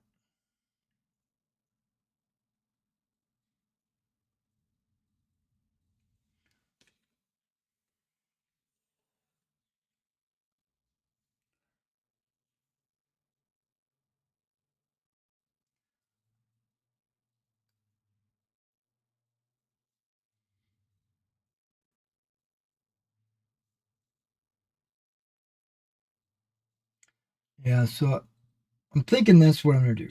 I'm going to do pips in range, 1 pip to activate,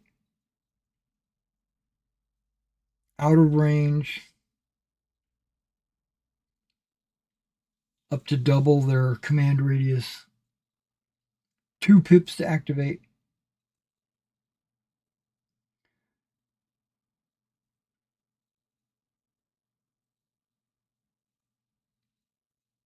One pip to rally.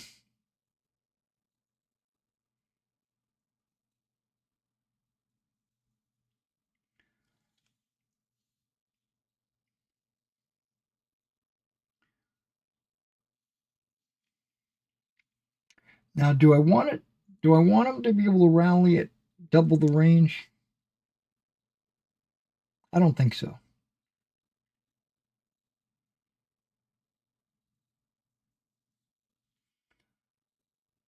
You got to be close. They got to be able to hear you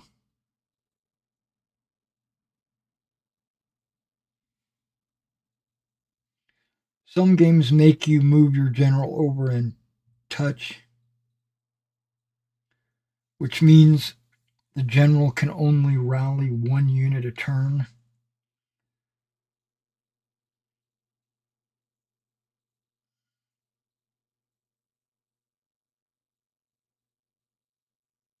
That also works.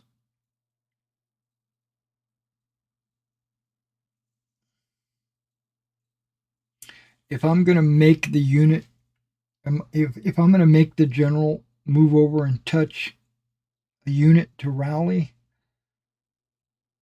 I'm going to let him spend more than one pip.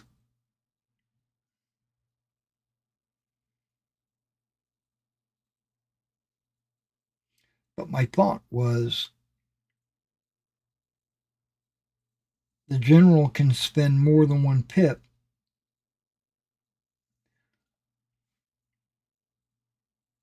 on, spreading his time out between multiple units.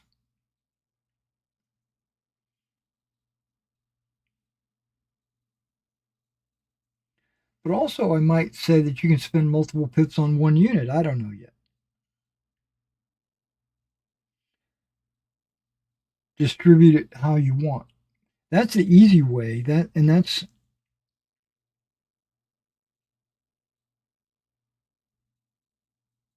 the name of my game is Fast, Fun, and Playable.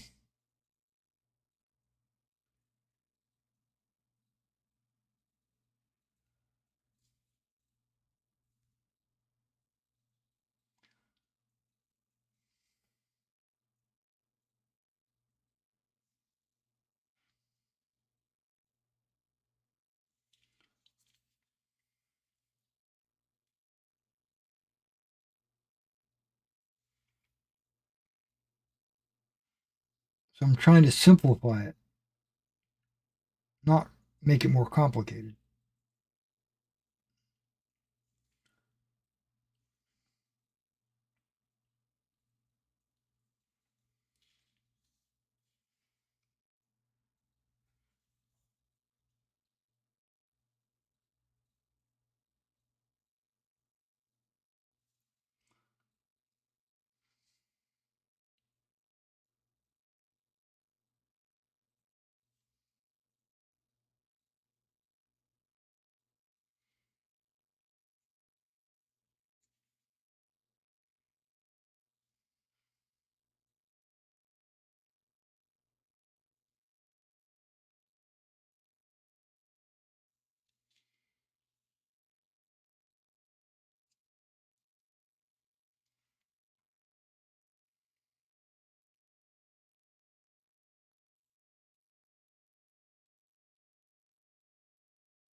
Okay, so that's the. Oh, no, it's not.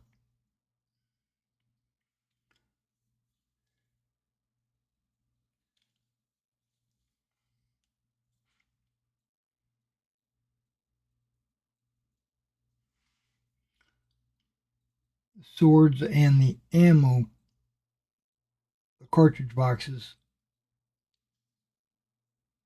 for the 2nd Battalion, not the straps. I kind of skipped over the straps so that I could ensure the black that I had already mixed up, which is getting close to the end,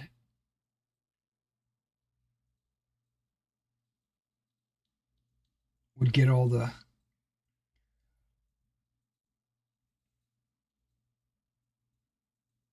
swords.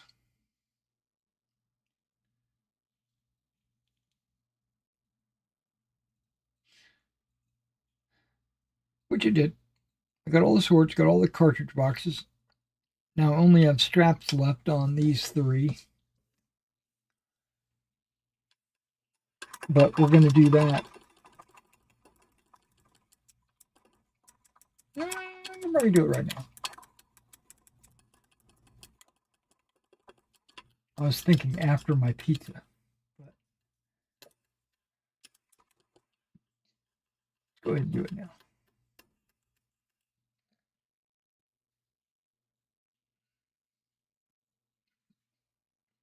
I also need to clean my brushes. I noticed yesterday that they were all getting to that point where they should be cleaned. And I normally clean them at the start of the month, and I didn't do that this month.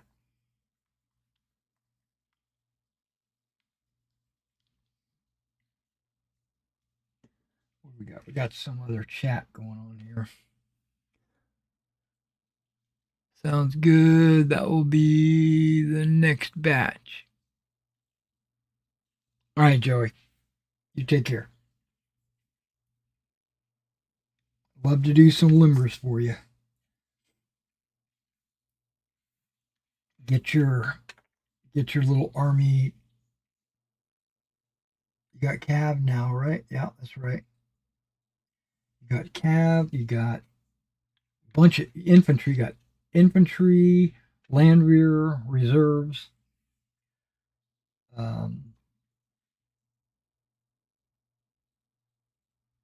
Yeah, all you need is artillery.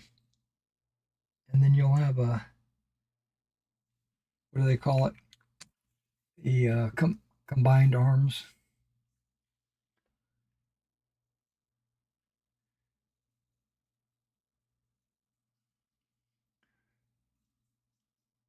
So let's take the talk away from Napoleonics, away from Meg, my ancients, all of that. Let's talk a little bit about Stranger Things. I like Stranger Things. I've enjoyed the series as a whole.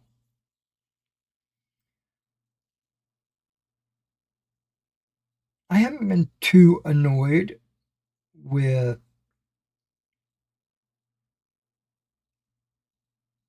Robin and her obnoxiousness.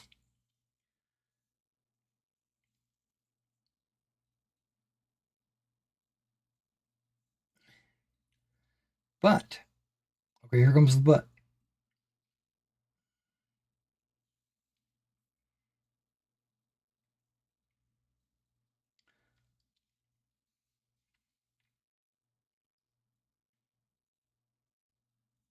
There has been a lot of chatter about how there's too much gay.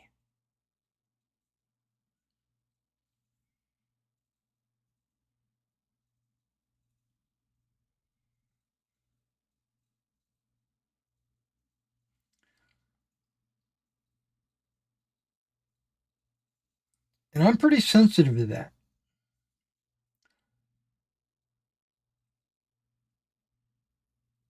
I don't mind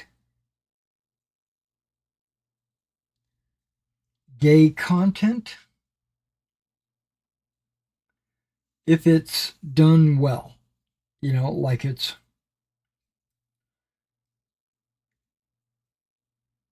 not too heavy handed,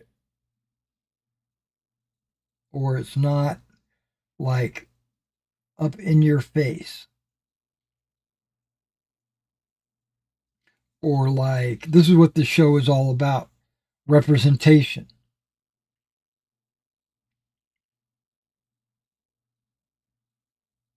If it's none of those, if it's done well, I'm okay with it, right? Okay. I don't know if you guys are familiar with Stranger Things or not.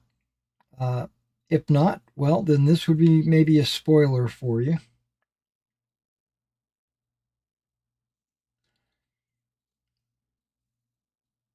But there is a character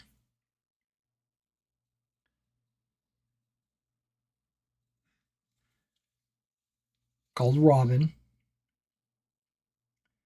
that was introduced, I think it was the third season.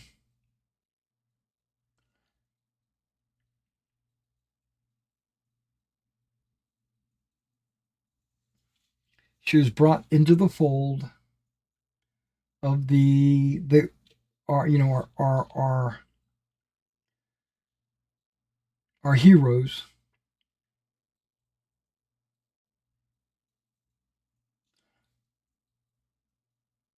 and in that episode, in that series, I don't know what episode it was, but in that bunch of episodes, she was introduced as a possible love interest for one of our characters.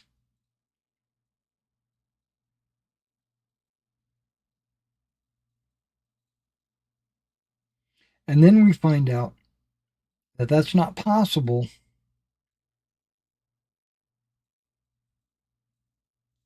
because she's gay. Totally okay. Totally. Remember, this is all taking place in the 80s.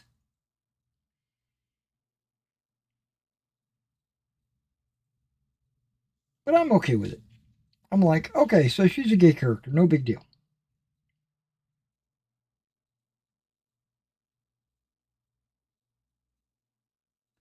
It wasn't like pushed in your face like everything she does is gay. No, it was just, hey, it's a matter of fact. This is the case. I'm gay. You're barking up the wrong tree. And I'm like, okay, I can dig that. I can get behind that.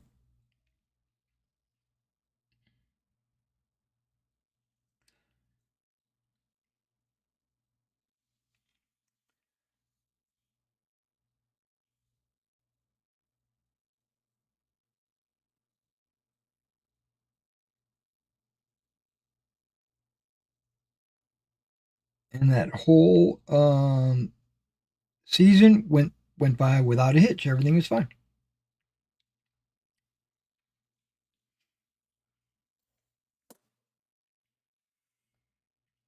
And in this season, she's back, but it's not like it. It kind of is in your face, but not in a bad way.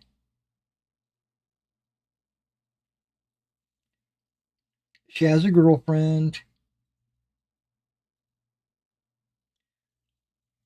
They kiss, big deal, whatever. I'm not I'm not upset with it.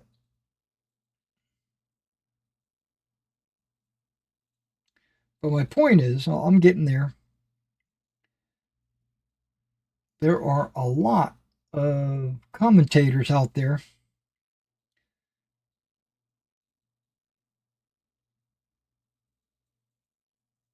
that are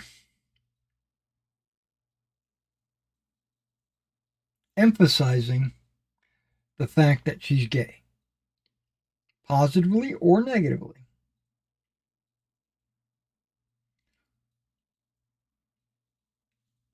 Some are saying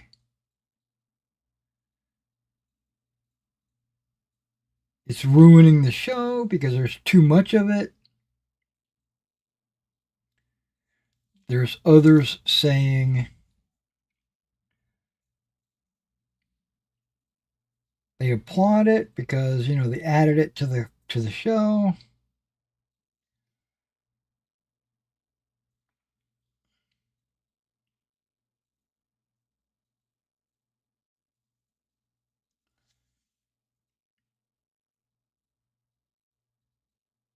But then a couple of them have made comments that kind of blew my mind. Okay. There's another character who's a guy. He's always been weird.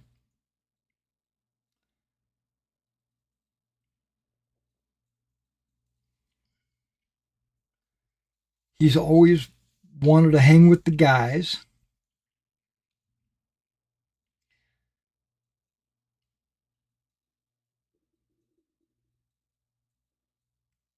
They kind of have moved on.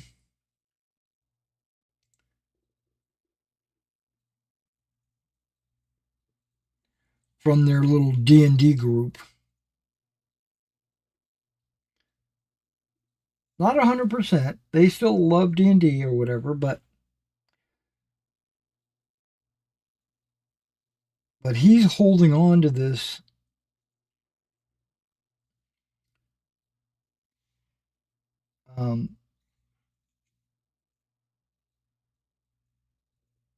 old history that these guys have had, and he hasn't been able to move on. Partially because he's a victim. He's been tortured by the monster and stuff like that.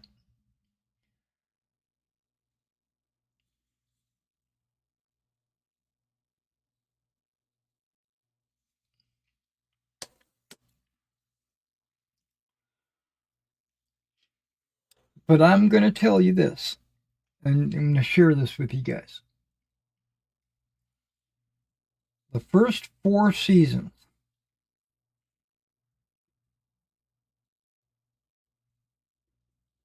this character has been in the first 4 seasons. This is the 5th season, remember.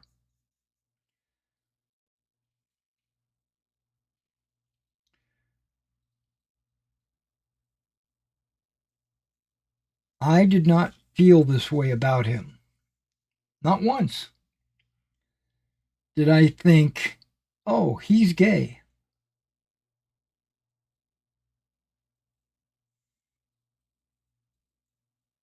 I saw a little bit of myself in him. Little awkward, little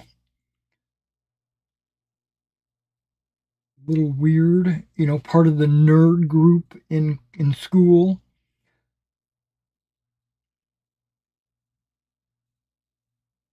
Loved D&D.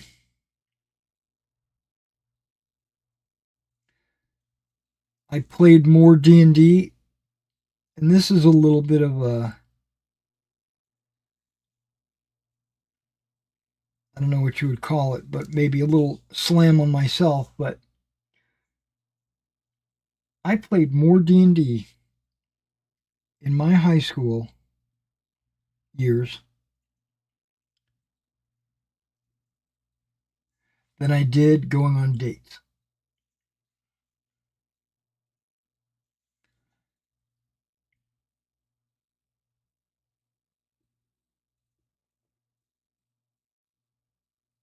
I think I had 3, maybe 4 different girlfriends.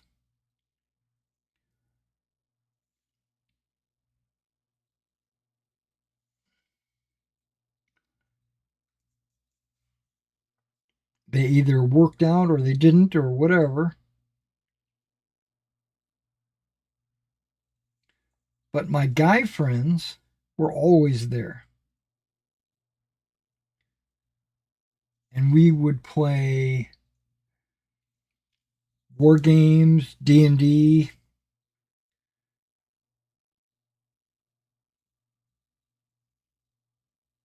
tank chart, squad leader.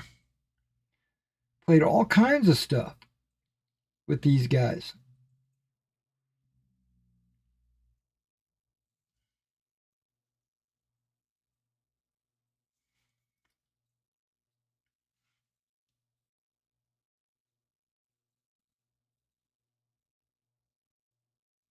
And they were kind of the same way I was.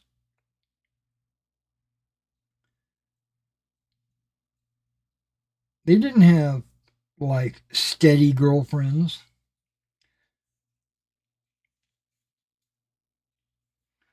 or anything like that.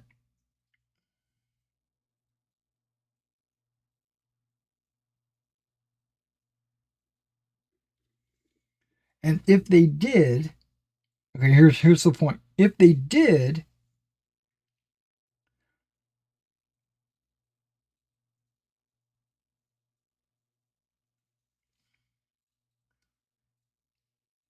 I think I would have reacted the same way that Will reacted. I'd be upset. I wouldn't be mad at them. I wouldn't be jealous or anything like that. I would just be like, "Hey, when's the next time we can play a game of D&D?" And they would say, "I got a date with my girlfriend." If that had happened, I'd be like devastated. You know, it's like I just lost my best friends. And that's what Will is doing, right? His friends are all getting girlfriends, and he's not. And his best friend, is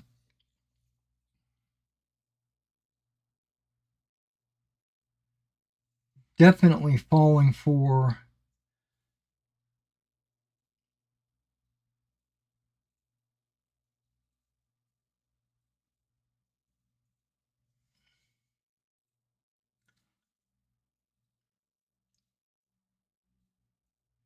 the main female character.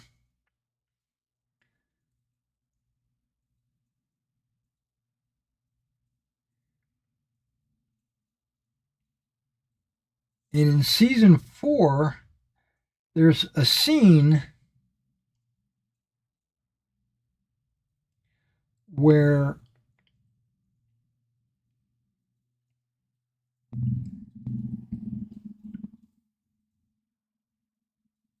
his best friend is telling him how much he loves this girl and how he can't live without her and how, it's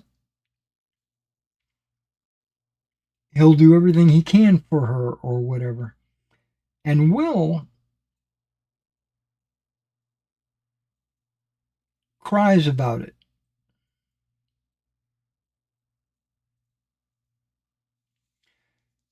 And the audience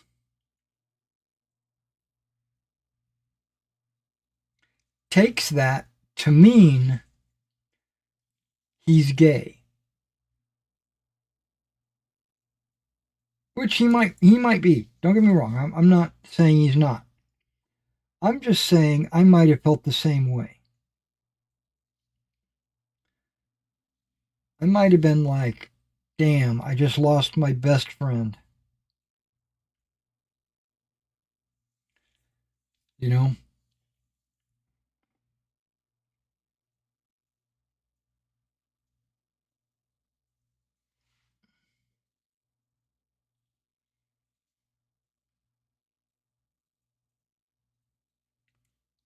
So in this season, these streamers,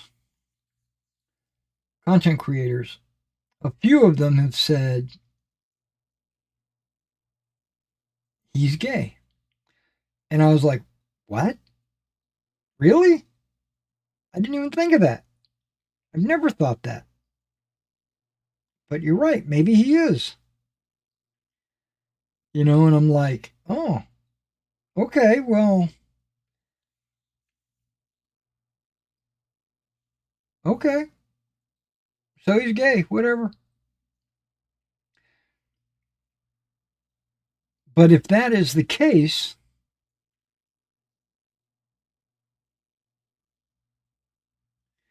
now I will start to side with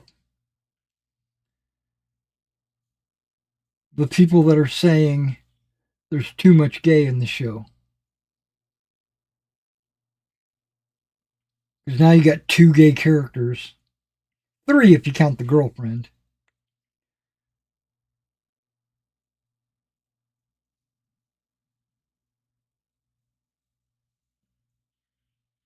Okay, all the black is done.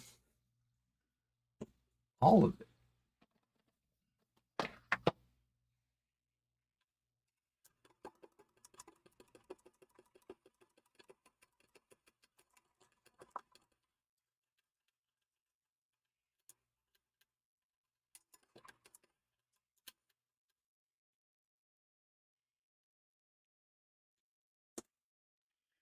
Okay, this is starting to thin out. That's nice. Okay, these are just hands. This is the muskets. There's only 2 little things I'm going to touch with that. These are muskets.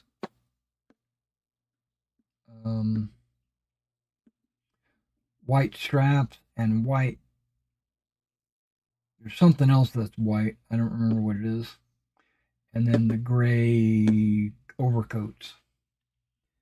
Great coats or whatever that are rolled up. They're bed rolls.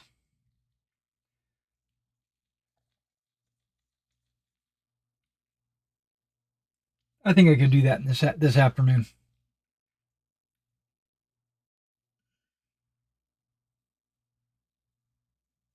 I need another color of brown. I mean, I could use the wood for the muskets on the brown, but what I think I'm going to use is a darker brown.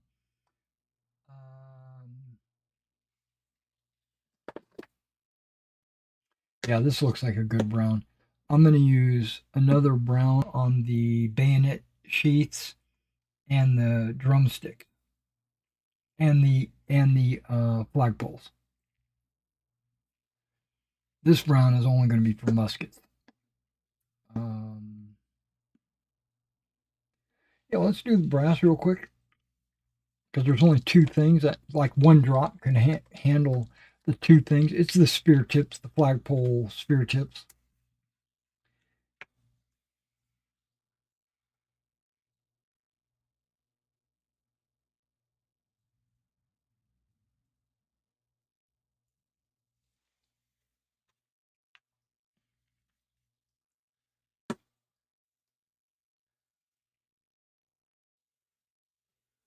Not do that one first.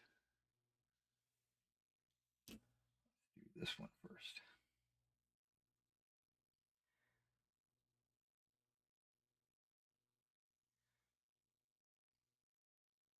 Now I painted the spear tip black as well because metallic, any metallic color goes on top of black.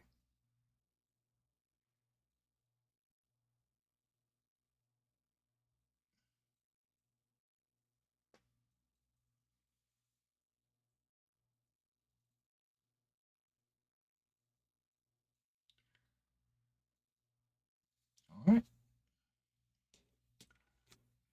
that color is done.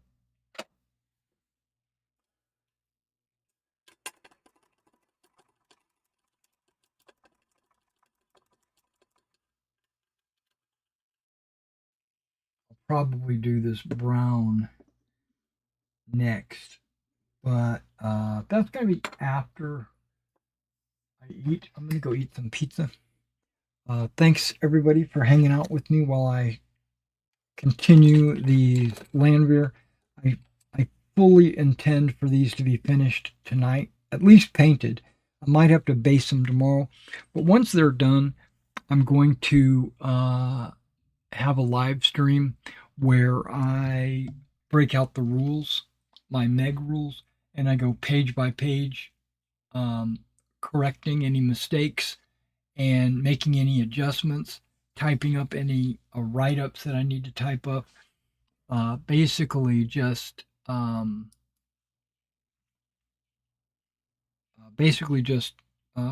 on the rules.